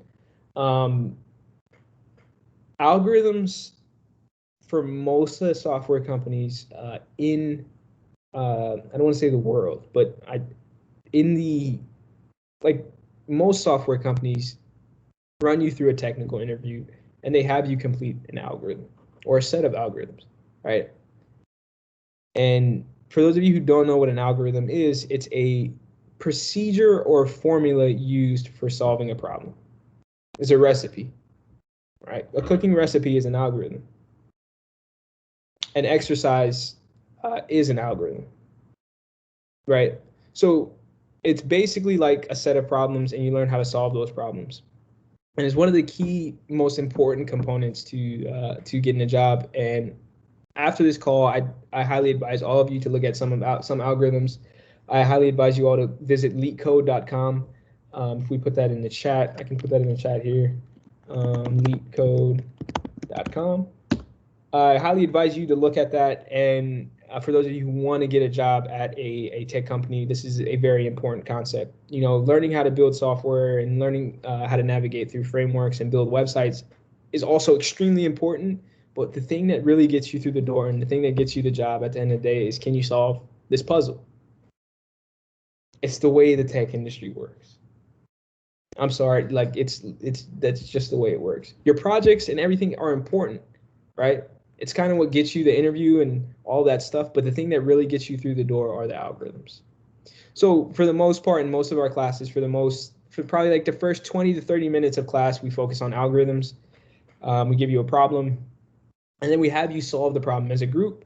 And then at the end, whoever has a solution and wants to share their solution, we will basically, share the solution with the whole class. And then we do that for every single day of the course. Every single day. Algorithms are, again, what gets you through the door. So does anybody have any questions on algorithms? Casey, I see your hand is still up. Do you have a question, or is that from a previous question? Oh yeah, sorry, I forgot to put that down. Sorry. This happens all the time. Don't worry about it. So does anybody have any questions about algorithms? So we do focus heavily on algorithms. I'm not gonna lie, it's a pain point for a lot of students. But once students figure out the routines and the skills to solve the algorithms, which we will assist you with, it's basically becomes second nature for a lot of people. And once that becomes second nature, I think your confidence when it comes to interviewing with a tech company like Amazon or Google or Microsoft, eBay, whatever company like that, becomes like just skyrockets because you're ready for the problems. All right. Okay. I think that might be the last slide. Here's some links for algorithms. I'll try to get these links to you all. But basically, geeksforgeeks.org, HackerRank, Code Wars. I put LeetCode in there as well. These are all tools and websites that help you learn how to solve algorithms. But I think the best teacher is just finding a group of people, being around a group of people who are also trying to solve the same problem and solving it together, basically. And I think that will help you with your success as far as algorithms go. All right. So now we're coming close to the end of the 2 hours. Phase is, do we still have time to do a demo? A quick minute demo, or should we wrap it up? Is the question. Yeah. So if everyone is good to go, I mean, I feel I'm okay, but is everyone kind of mentally? Do you feel good? Do you guys all feel good, or because it's up to you guys? But I would love to do a demo. Is everyone good? Yeah, for those of you, I mean, the call was set up for 2 hours, but for those of you who cannot, sit through the demo, it's completely fine. I'm still going to give the demo anyway. It's really simple, very, very simple. Just basic HTML, basic CSS, building out a site, building out a web page, putting some information on that web page, and putting like an image on there, and then adding a background color or something like that, and altering the width of the image and stuff. So it's very basic, very simple. Yeah, so for those of you who do want to sit in on that, that's fine. I do also want to leave room for a Q&A session. So if anybody has any last minute questions before I start the demo, please ask those questions before we get started. And then we can just jump into the demo and then we'll call it a day for sure. So any last minute questions regarding anything that I talked about over the past 2 hours, I will love to answer these questions if you all want to get into that. Yeah, Casey, go ahead. Do you have any recommendations for books about the basics of algorithms? I like to learn through books more than websites. Yeah, a good book. I think this is a book that's used by a lot of people. It's called Cracking the Coding Interview. I know some of you probably heard of that. It's a very, very, very, very good book. Let me type this in, Cracking the Coding. I have heard of that one. Yeah, it's a very popular book that a lot of people use. Yeah, if you needed to assist you with the actual algorithms themselves, it's a great tool because it gives you the problem, and then it also tells you how to solve the problem if you cannot solve it on your own. I know you said you like reading books. You learn better through books. I highly, highly suggest using a platform like LeetCode. LeetCode is literally cracking the coding interview on a website, right? Where it gives you the problems. If you cannot solve the problem, it will give you an explanation on how to solve the problem. And a lot of the big companies use, I don't want to kind of leak this, but they use a lot of problems from LeetCode, right? More importantly, like LeetCode Medium. All right, so LeetCode has tiers of algorithms, so they have easy, medium, hard. Most of the questions that they give you for an entry-level position are LeetCode Medium problems, right? And with LeetCode, you can find those problems, and then you can find solutions for those problems as well, which is super cool. You can also have that book, the Cracking the Coding Interview book, to assist you, Casey, if you need it. But if you're going to take advice from me, I would highly suggest using a platform like LeetCode, or I would also highly suggest being around a group of people who are also trying to complete the same objective as far as algorithms go, and so that you all can learn from each other and grow, which is why the bootcamp is like super important to jump into, learning in that area. Okay. Does anybody have any questions? Any questions? So we reserve some time for this. So do you have a LinkedIn? Yes. I do not have any other social media profiles besides LinkedIn. You can reach out. I'll add my LinkedIn profile to the chat really quick. I think I'm logged in. Probably not. But I can add it to the chat, or FaZe can maybe email it to you all. I don't want to sign in right now, but I do have a LinkedIn account, and I do want you all to please connect with me. Try to find me on LinkedIn. You'll see me. I don't have this beanie on in my pictures. I got like a bunch of curly hair, so you'll see my profile. It's so Microsoft and like all of the like other companies that I work for. I stick out. You'll see the curly hair. So once you see that curly hair, just connect with me. Please connect with me. Please reach out to me. Ask me questions. I love talking to people who are starting out, or to anybody who even has questions about software, who wants to, sync. I would love to chat with you, and I would definitely create some time to chat for sure. Yeah. So okay, I entered my LinkedIn, and I'm gonna enter Upshear's LinkedIn. Link his profile as well. And yeah, actually, I wanted to just kind of, so Upshear, you were talking about algorithms in the previous slide. I just wanted to give a quick personal anecdote. This is actually a good example of why, well, you shouldn't lie on your resume in any case for ethical reasons, but here's another good example of why you shouldn't lie on your resume.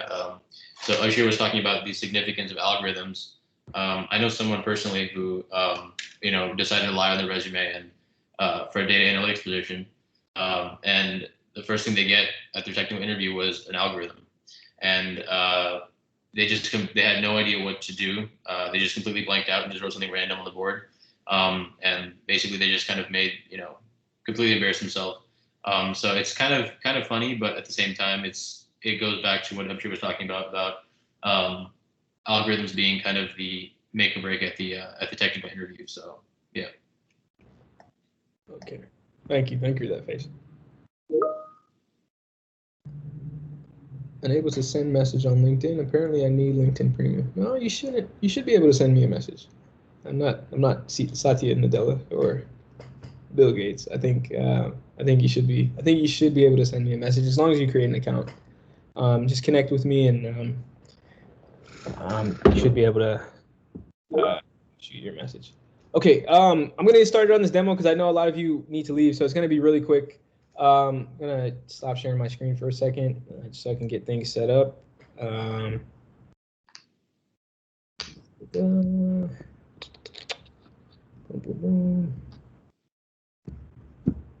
Okay, so basically what I'm gonna do first is create a folder on my desktop. I would usually use something called the command line interface for my computer or the terminal, but in this case, I think that's way too much explanation to have to explain how to use this and how to interact with it. So we're just going to do everything manually as far as like creating folders and displaying the HTML file on the browser. So let's create a folder. You can create it wherever you want. It doesn't matter. I prefer creating it on my desktop because I like to drag and drop the folder into Visual Studio Code. And then in here, I'm going to take my untitled folder and I'm going to give it a title. I'm just going to call it demo. And then I'm going to drag my demo folder on top of my Visual Studio icon. So for most machines like Macs and machines that run on Windows, that should be an operation that works. So if it doesn't work, just click on Visual Studio Code and then navigate to that file or that folder. Navigate to that folder when it prompts you to, open a folder or a repository or anything like that. Okay. So here I'm going to click on this icon to create a new file, and I'm going to call the file demo.html. All right. Now we have an HTML file. All right. So in our HTML file, we're going to add our initial tags. And I see some questions. Is he sharing screen now? No, I'm not. I'm so sorry. I'm so sorry. I forgot to share my screen. My apologies. So let me share my screen and I'll do that. I'll do that again. I will share my screen. Okay, can you all see my screen now? So basically, yes, now you all can see my screen. So basically what I did is I created a file, I created a folder on my desktop. All right. And then basically I just dragged that folder on top of the Visual Studio icon. If that doesn't work on your machine, just click on Visual Studio Code and then open up the folder using this prompt right here. So like open folder, close repository, new file, all that stuff. You click on that, it will navigate to the file manager on your machine. So you'll be able to find that folder, especially if it's on your desktop. You'll be able to find it. But I already have the folder open, so I'm just going to create a file in that folder, and I'm going to call it demo.html. All right. So now we have our demo.html file. In this file, I'm just going to start writing some code. I already have the code written up right now. It's not really a lot of code, but I'm just going to follow it step by step. So it's basically, with all HTML, it's just a bunch of tags.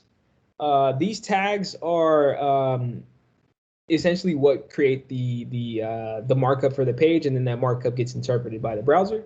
So you don't need this parent HTML tag, but it's very good practice to just have it there, because almost every website on the internet has these two tags as the parent tags, and everything is nested within it. Okay, so I'm going to create a title tag, and this title tag is basically going to contain the title of the specific, if you want to call it a web page, if you want to call it a site. It's not really a site, but if you want to call it a site, it's fine. It's basically the title for the web page. So like we see artist side, Benotis, freelance, like municipal, sport, utility gear on these tabs. The thing that creates these titles for these tabs is this title tag here. So I'm going to add a title, and then I'm going to call it workshop demo, right?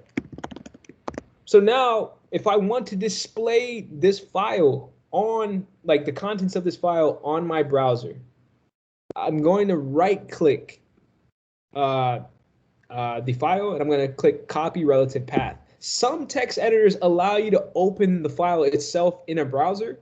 Visual Studio Code, I think you need a plugin to do that because it does not allow me to open the file in my browser. But text editors like Sublime or Atom will allow you to open the file in the browser. So if you can't do that, just right-click the file, click copy relative path, right?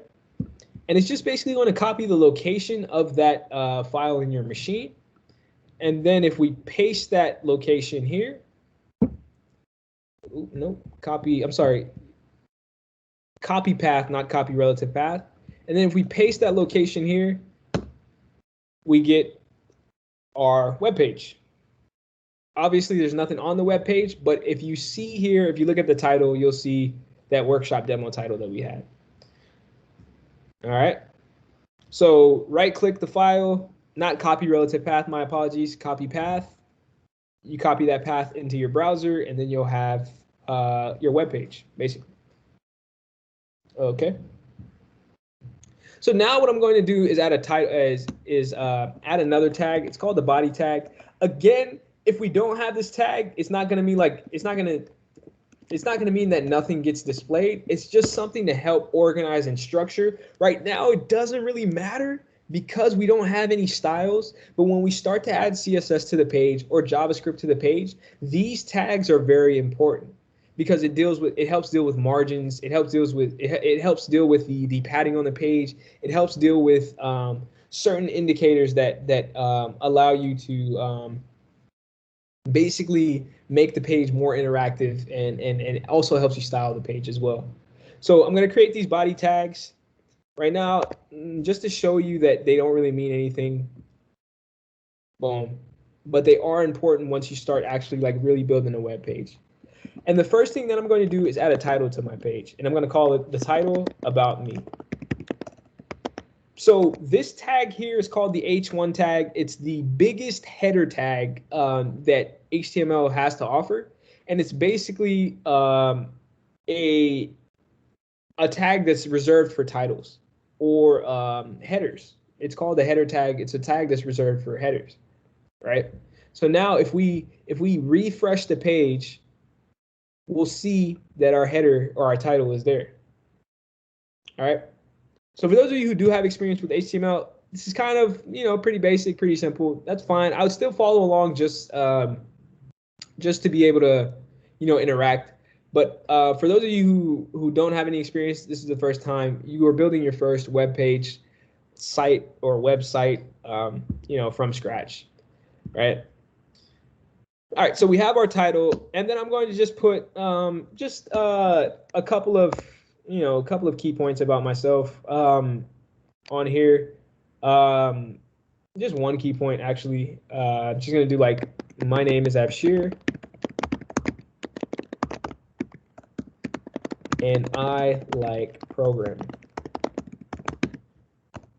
For those English students, I know it's not good to start a sentence with "and," but hey, we're software developers, right?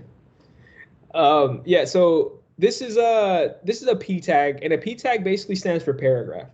Anything that's written in text on a website. So like, let's say, I don't think this is a good example.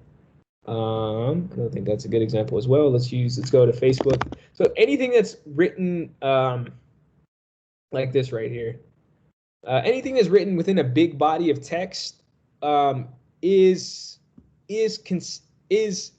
most of the time nested within a P tag, right? We're gonna go to this article. Everything in this article, like this body of text, is nested within a P tag. P tag stands for paragraph tag. So I'm just gonna put some stuff in here like, hey, my name's Afshir, I love programming, and I like to eat my vegetables. All right, boom. So now if I refresh that page, we'll see that information pop up. Now you see it's not as big as the header because the P tag has a reserved font already. Well, I'm sure, what if I don't want that font to be there? Like, what if I want to change it? What if I want the font to be bigger? What if I want the style of the font to be different? That's where CSS comes in, right? That is where CSS comes in. That's why we need CSS. All right. Now what I'm going to do is basically add an image to the page. And that image is going to be an image that I find on the internet, right? So we're going to use a tag called the img tag, and it's basically the image tag for HTML. So whenever you want to add an image to the page, or yeah, whenever you want to add an image to the page, you would use this tag. So all these images that we see on this site, all of this stuff is nested within an image tag. And for those of you who don't, who want to see that, the actual, thing in action, we're going to use a tool called the inspector to basically inspect this web page. All right, so let me click on this, and we see that, in its roots, this web page is using an image tag. And for those of you who are using Google Chrome or any other browser, this tool is called the inspect element. You can inspect and investigate any page on the internet using this tool. To access it, you for Google Chrome, you would right-click, then you click inspect, and then you would have access to the front-end code of that web page. Any web page on the internet, you have access to their front-end code. All right. And so basically, this website uses image tags to display images. And now I'm just going to find an image off of Google, any image. Let's just Google, I said vegetables, so let's just Google a vegetable. Vegetable. Click on images. All right. This is a good image with a bunch of vegetables. Then we will copy the link for the image. All right. Or you can also, you can also copy the image address, or you can copy the link for the image. If you copy that, paste it in this tag or this attribute called source. So you would do source equals the link for that specific image. Of course, if you're for this to work, you'd have to have the internet up and running. If you're developing in an environment with that where you don't have access to internet, I wouldn't suggest using a link from the internet. All right, so we have our I copied the image address, and we have our image. If I refresh my page, we should see our image pop up, right? Look at that image. It's huge. It's huge. I don't want that image to be that big. I'm going to use my inspector to play around with the size of the image, right? So for those of you who do have a background in HTML, CSS, JavaScript, some of you might be familiar with the inspect element, some of you might not. I'm going to click this icon on the left. It looks like a mouse icon, and I'm going to hover over my image, right? If we scroll down, we see this box that deals with margins and paddings, but in the middle of it, we see the width and the height of the image. This image is 1600 by 1000 pixels, right? I don't want it to be that big. Let me test it out here. Let me do I want it to be 500 by 500 pixels, right? Now, this isn't a permanent change. This is just a way to use, this is just a way to test out what type of sizes or, what type of margins you would want on your website, right? So now I see that this is a perfect width and height for my image. Then I will alter it in the code. Now, if I refresh the page, those changes are gone because I did not make the changes finally in my code. I'm moving it very fast. Does anybody have any questions, or does anybody want me to repeat any sort of process back again? Does anybody want me to explain any of this? Please ask questions if you do have questions. I do not mind answering questions.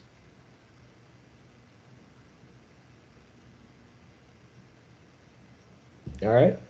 And my apology, we need one more tag. It's called a head tag. Again, this is not like a super necessary tag, but it's just a way to organize your HTML page and makes it more structured. Okay, and then we're going to put our title inside of that head tag.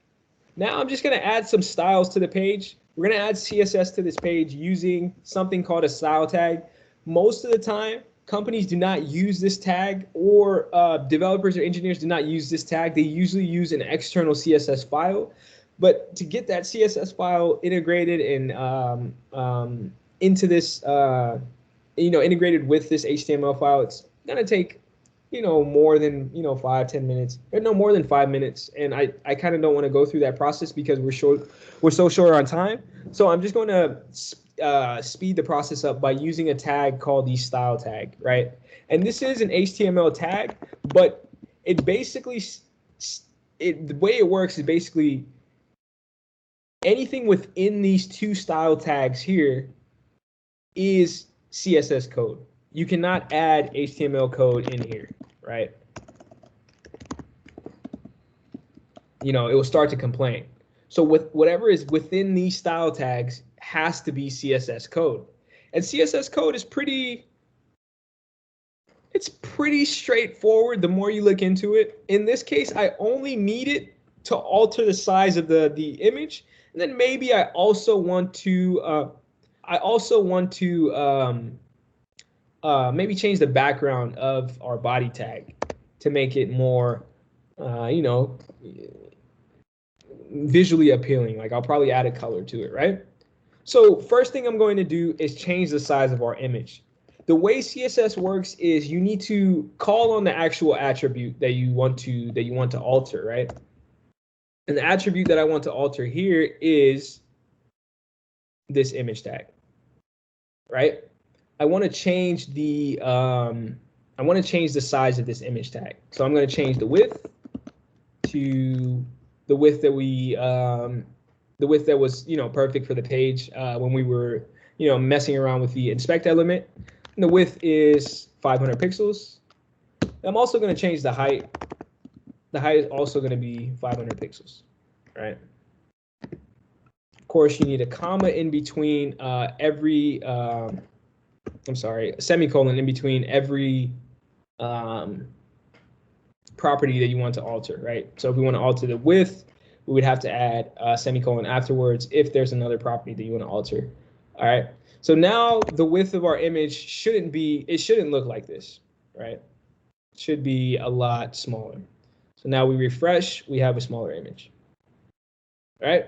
So we got our title, we have some text, we have an image. Now I'm just going to add some color to the page just to make it look better. And we're going to do aquamarine. I like this color. It's going to look really funky, but basically we added some background colors to the page. Now that's all I'm going to do for this demo. And a lot of you are probably asking, a lot of you are probably looking at this page and you're probably saying, wow, it's really not much to it, man. That's not really cool, right? Well, it's not. We only had about 15-20 minutes, but there's so much more that you can do with this. So how does this basic language, these basic 2 languages, or if you include JavaScript, these basic 3 languages, how does this become this? How does this basic web page, sorry, my apologies. How does this basic web page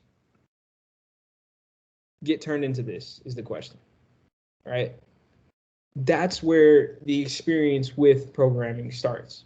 And so that's what we cover in the first 3 to 4 weeks of the coding bootcamp, is basically teaching you how to build beautiful interactive web pages like this that also can be integrated with a full stack web application, right?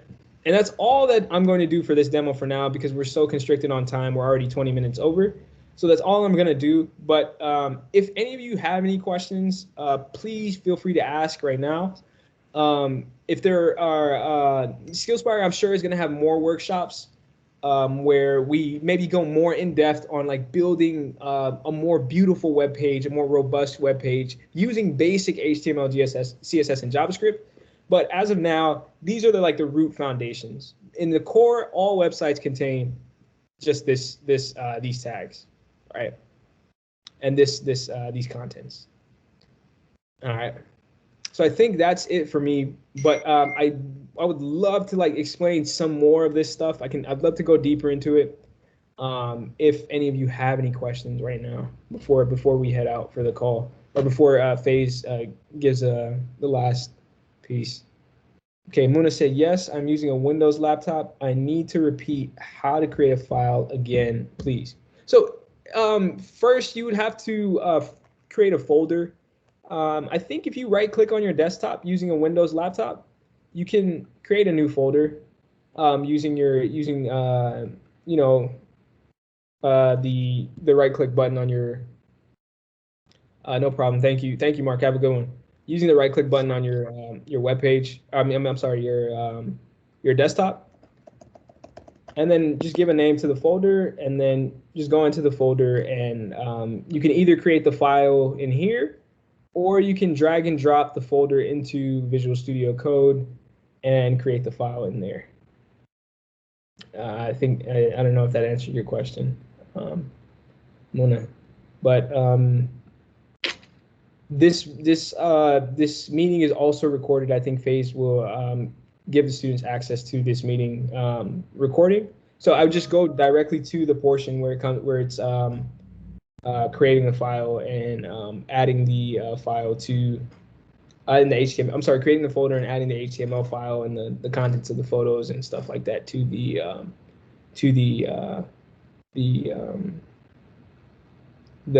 web page. Okay, does anybody else have any questions? Yeah, so maybe I'm sure. I think maybe I can kick off, I guess, the Q&A. Yeah, go ahead. So one thing I, kind of am curious about, as a non-techie, what are some of the reasons why students typically don't succeed and like why they wouldn't succeed going in? Like what are some things that you'd want to, that I guess some indicators or some signs of typically what you see? Yeah, for sure. Throughout my time teaching and also observing students as a student myself, let's just go with the biggest reason.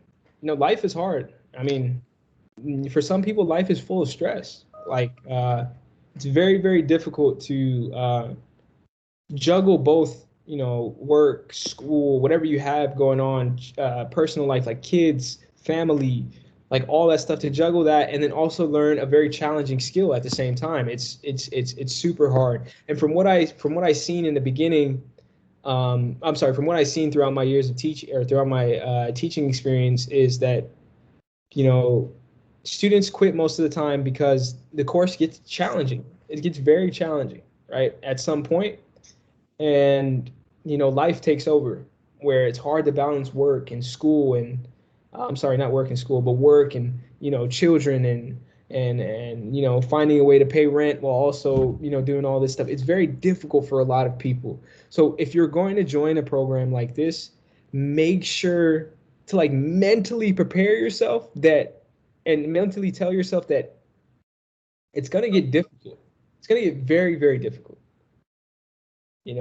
At some point, if you're a beginner and you're starting out, but as long as you work and as long as you ask questions and make sure that you're engaged, I promise you'll find a way out of it. 100% of the time, if you just follow that routine of just, hey, keep working on it, ask questions to your instructors or your peers, there shouldn't be any reason why you will continue to struggle, right? Because eventually, the way the human brain works, you pick up on things the more you keep hacking away at it, right? So just keep hacking away and keep working on it. If life gets too hard, I highly advise you not to quit, because the thing that's probably making your life hard, whether it's finances or anything like that, can be fixed if you go through this 3 months or 4 months of just learning how to code. If that answers your question, FaZe. But that's the biggest thing for sure.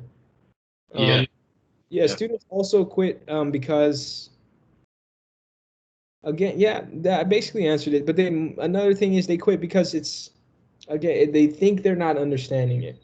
But I promise you, I'm coming from that background where I didn't understand anything that was going on. But again, the way the brain works is like you might not understand something one day, but you keep hacking away at it. You'll wake up the next morning and it will make more sense. That is something I can guarantee to everybody in this room. I don't care how your brain works. You keep working on it, keep working on it, keep working on it. You're gonna wake up one day and this is gonna look normal. At some point, this code that I just wrote was gibberish to me. Now it's something that I work with every day at Microsoft. Awesome. So Casey says she has a technical question about CSS, but it might take a long time to answer. I'm trying to figure out how to put a gloss effect on a button with CSS. I don't think I'd be able to answer that question within the time span that we have. I can give you, I'm pushing the question off, but I promise you I'm not. I would highly recommend Google. Say, hey, how do I put a gloss effect on CSS? If you do want to sit down and, we can have a chat later on, Casey.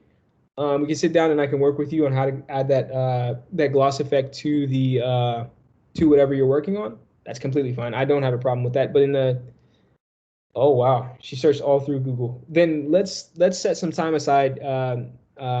You and I both find me on LinkedIn, or here's my email. I'll add it to the chat. Then I can sit down and work with you whenever we both have some free time for sure. But as far as like actually doing it, I don't know how to do it off the top of my head. I don't think there's an attribute that says, hey, gloss or anything like that. But please reach out to me using that email, and I would definitely answer that question for you. Agazi, do you have a question? I see your hand is raised. Yes. Thank you very much. During the Corona time, I heard that the job opportunity for web development was decreasing. So what is the current condition? That's my first question. And my second question is, I just want to give us your experience in the work field. What was the daily life of your life? For sure. Faze, Ghazi, I can answer that second question, but Faze, the first question I think would be more geared towards for you. So yeah, it's up to you whether you want to go first. But the question was, is there a decline in the workforce because of COVID and getting jobs and stuff? Decline in the workforce. So I think Yasmin could also chime in if she wishes, but I think, initially, I think we would say yes, there was, especially, COVID kind of really hit the US back in, I think, March of 2020, I would say. But I think that a lot of companies have kind of adapted really well to the remote situation. And I think that a lot more opportunities are opening up. I think, so for example, my father's actually, he's a builder. And the real estate market is booming in tech here in Texas, in Dallas, because a lot of people are actually realizing that they can work remotely with companies in California, but they can live here. So they can basically get the huge salaries from California, but then also take advantage of the super low cost of living here in Dallas. Here in Dallas, the cost of living is a lot lower than it is on the West Coast. So I do think that that's just one example. I'm sure there are examples to the contrary as well, so I'm not trying to paint a super rosy picture, but I do think that it's recovering. Me personally, from the people I know around me who work in tech, they seem to be doing pretty well. I think I know one person who, got out of a job, but then he got back into a job, so he seems to be fine. So it seems like everyone, the market is kind of recovering. Yasmin, did you want to add anything to that as well? Yeah, I can just briefly add to it. Just think about, just the practical aspects of what happened in the last year, right? A lot of businesses went out of, they closed their doors. So which means that just if somebody who's looking to build their website, now they're not looking for it anymore and they laid off people. But you can quickly see with all the vaccination that's come back, just today, saying that, there's a huge decline. And even the numbers that are just coming out of the Labor Department that, Americans are getting back into the workforce and companies are hiring. So, just by looking at that, yes, there was a big dip, but things are definitely looking up. So for you to have a foundation on something, a skill like, full stack or something which is versatile would definitely, serve you well, for sure. Thank you all. So Ghazi, to answer your second question, my day-to-day life is just basically I wake up, most of my morning is spent in meetings. So like from like 9 to 10, I usually have a meeting. And then if I'm not working on like a proposal or with something that we call a spec, it's like a design review, a design document that contains like everything that I need for a project to start building the project. If I'm not working on that, then I'm probably working on a piece of the code base that needs a new feature, or that needs to be fixed, or a bug that needs to be fixed. My apologies, or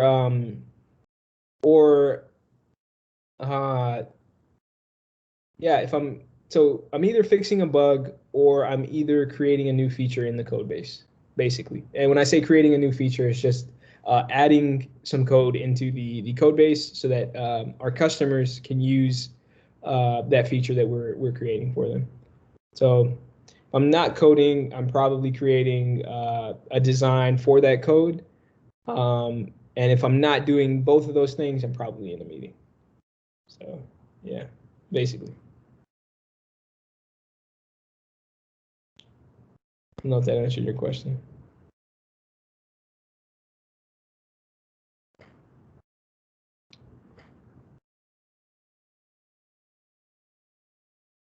Okay.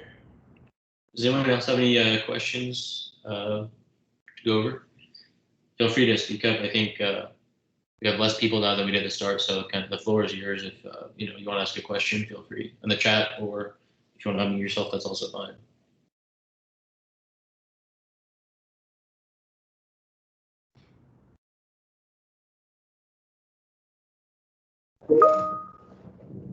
Do you teach TDD in the course? I think who asked that? Peak. Yeah, no, we don't teach TDD, but it is one of the most important skills to learn. We do give you the foundational concepts. What we will teach you is, first of all, like basic interview skills, like how to deal with algorithms, how to communicate during an interview. That's a key thing. We will also teach you front-end web development languages, how to interact with the front end using HTML, CSS, JavaScript, also jQuery. We will teach you, then we will go into the full stack aspect. So the full stack will either be MERN, so React, Node.js, MongoDB, that's one stack, or the Python stack, which is Django. And through that stack, you will learn how to literally spin up build a website from scratch, and then also deploy the website on the internet so that anybody can use it using either a platform like AWS or Heroku.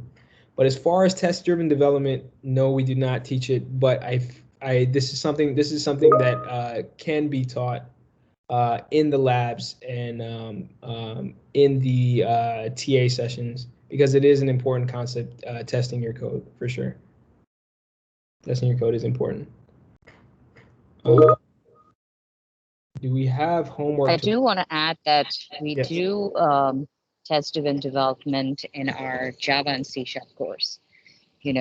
So not particularly, and I think it depends on the instructor as well. I think some instructors do teach test-driven development. They touch on it, but I know that it's covered quite a bit in the Java and C# course. Yep, and it's an important skill to learn. A lot of people coming out of universities do not have any test-driven development experience, and literally everything in the professional field is almost always testing. You write code, you cannot push that code into production without testing it. So it's an extremely important skill to learn, and it will be covered in sessions. Again, like Yasmin said, based on the instructor. So for sure, it's if you want to learn it on your own, it's a very good skill to learn as well. So I'll add a quick point to that. So Yasmin mentioned this Java and C# courses. I'm putting a link to the all courses page on our website. So just in case you guys didn't know, we do offer more than just full stack. We do have Java, C#, cybersecurity. So I know someone mentioned that they were getting into cybersecurity. So cybersecurity actually starts up on July 6th, I believe. And we're really excited about that one because that one's brand new instructor as well. We had a workshop for that one last weekend. We have data analytics, intro and advanced. So we have like a good diversity in terms of like our course setup and course structures and what we offer. So, you know, it really kind of depends on you, what you're trying to get into, whether you're a beginner or whether you're already kind of working in tech. We have courses for you kind of dedicated to people who are already in tech. So, yeah, we do have a lot of options. So feel free to check out this all courses page that I just posted on the chat. So, yeah. Yeah, and when I asked the question, do we have homework to practice on? Literally, almost the whole course is just a bunch of assignments to practice on. So we have lectures and we have sessions where we work with each other, but most of it is centered on working on problems and projects and assignments on your own. Of course, you have the assistance of everybody that everybody at Skillspire, and you also have the assistance of your peers. But the most important thing is learning how to code on your own, struggling on it for a little bit, and then asking a question. But we do have homework assignments. I would say a lot of homework assignments, but I don't look at them as homework assignments. I literally look at them as opportunities to learn and grow in that specific portion of the stack, or whether it's like web development or I'm sorry, front-end web development, or back-end or anything like that. Every piece of the course has assignments that correlate to it. Yeah, go ahead, Agazi. Do you have a special course that focus on React or algorithm?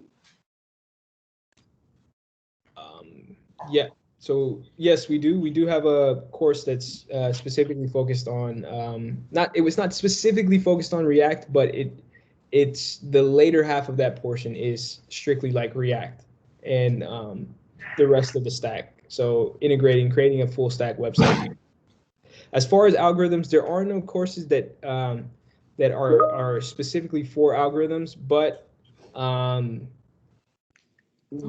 the way it works is like there are sessions that you can jump into where you can strictly devote your time when it comes to algorithms, and we devote certain classes like towards the end for interview prep, learning how to learning how to navigate through LinkedIn, and that's like towards the later half. But there are a lot of sessions and a lot of opportunities that you can look into when it comes to Skillspire, as far as going into like algorithms and studying algorithms and getting better at them. We have no shortage of resources when it comes to that. But it's an important skill to learn for sure.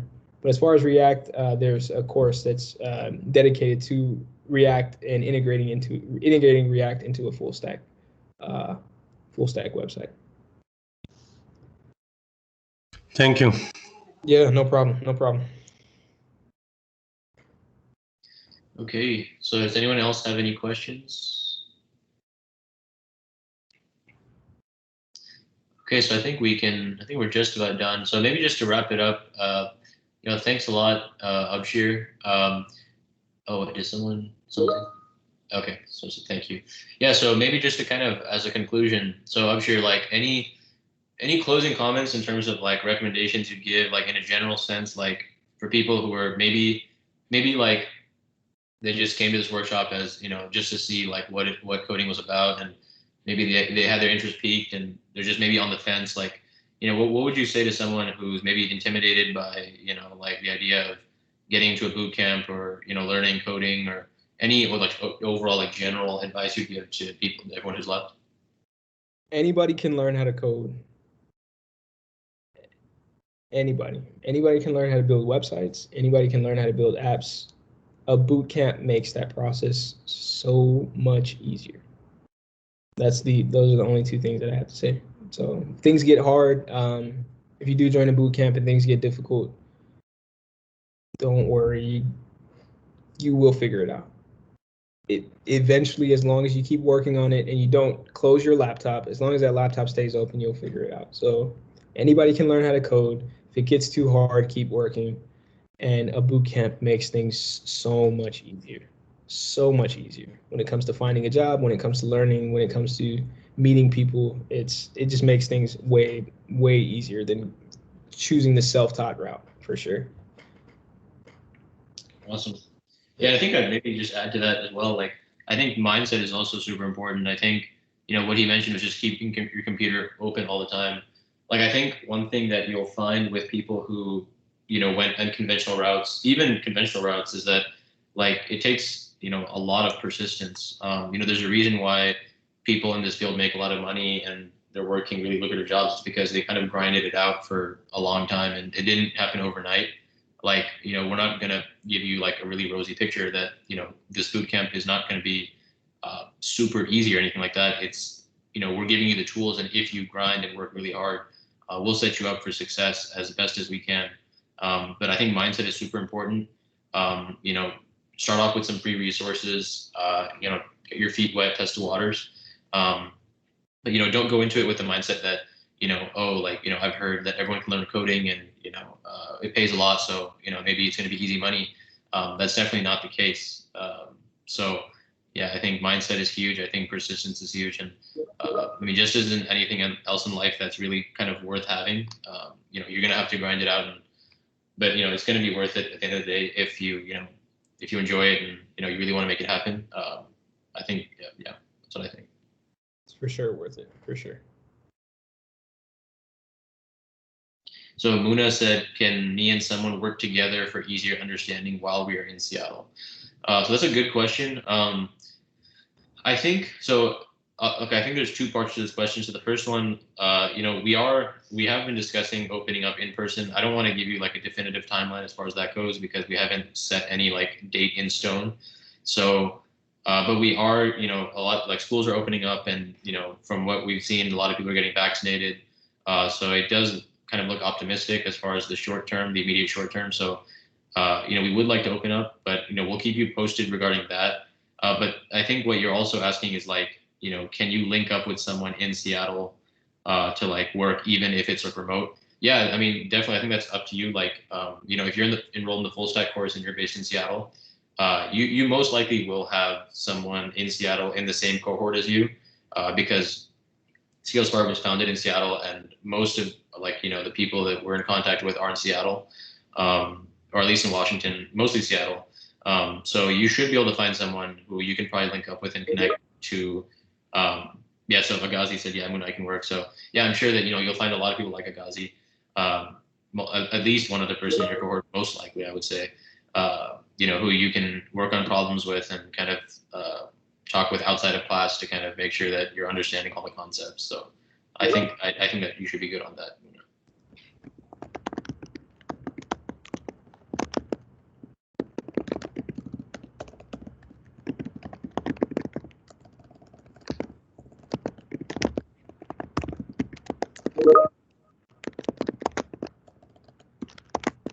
Yeah, so Agazi, thanks for entering your email. So if you haven't already, please enter your email into the chat. We do have we have a Java and cloud computing workshop coming up on, I think it's the 17th of July. And that one, should be really exciting because it's the first Java workshop that we're going to have. We had a cybersecurity one last week. We have full stack ones fairly regularly, and, we'll keep you in the loop. These events are always completely free. So we welcome you to join and invite people whether or not they're interested. You never know. Maybe someone's not interested and they watch the workshop and all of a sudden now, they want to get into coding. So, we'll keep you in our newsletter. We'll keep you up to date on current events. We won't spam you or anything like that. So feel free to enter your email into the chat. If anyone else has any questions, feel free to ask. If not, I think we're pretty much wrapped up. Thank you very much. Agazi, do you have a question? No, it was the previous. Thank you. Okay, sure, no problem. So if no one else has any questions, I think we're pretty much done. Thank you very much, Abshir, for the extremely thorough presentation, for going so in depth and for answering everyone's questions, including mine. It was a pleasure for you to host the workshop today. Seems like everyone found it very informative and very useful. So thank you very much, Abshir, for taking time. Thank you everyone who joined on the Thank you Saturday. everyone for having like this opportunity. Thank you, Abashir, and thank you for your plays. And hope like to see you again like in Monday. Have a good day. Thank you, Mona. Thank you. Enjoy your weekend. Bye bye. Thanks. Everyone, enjoy your weekend. Thank you. Thank you, everybody. Take it easy. You do have my email on my LinkedIn, so please feel free to reach out. I would love to talk to you. All right. Bye-bye.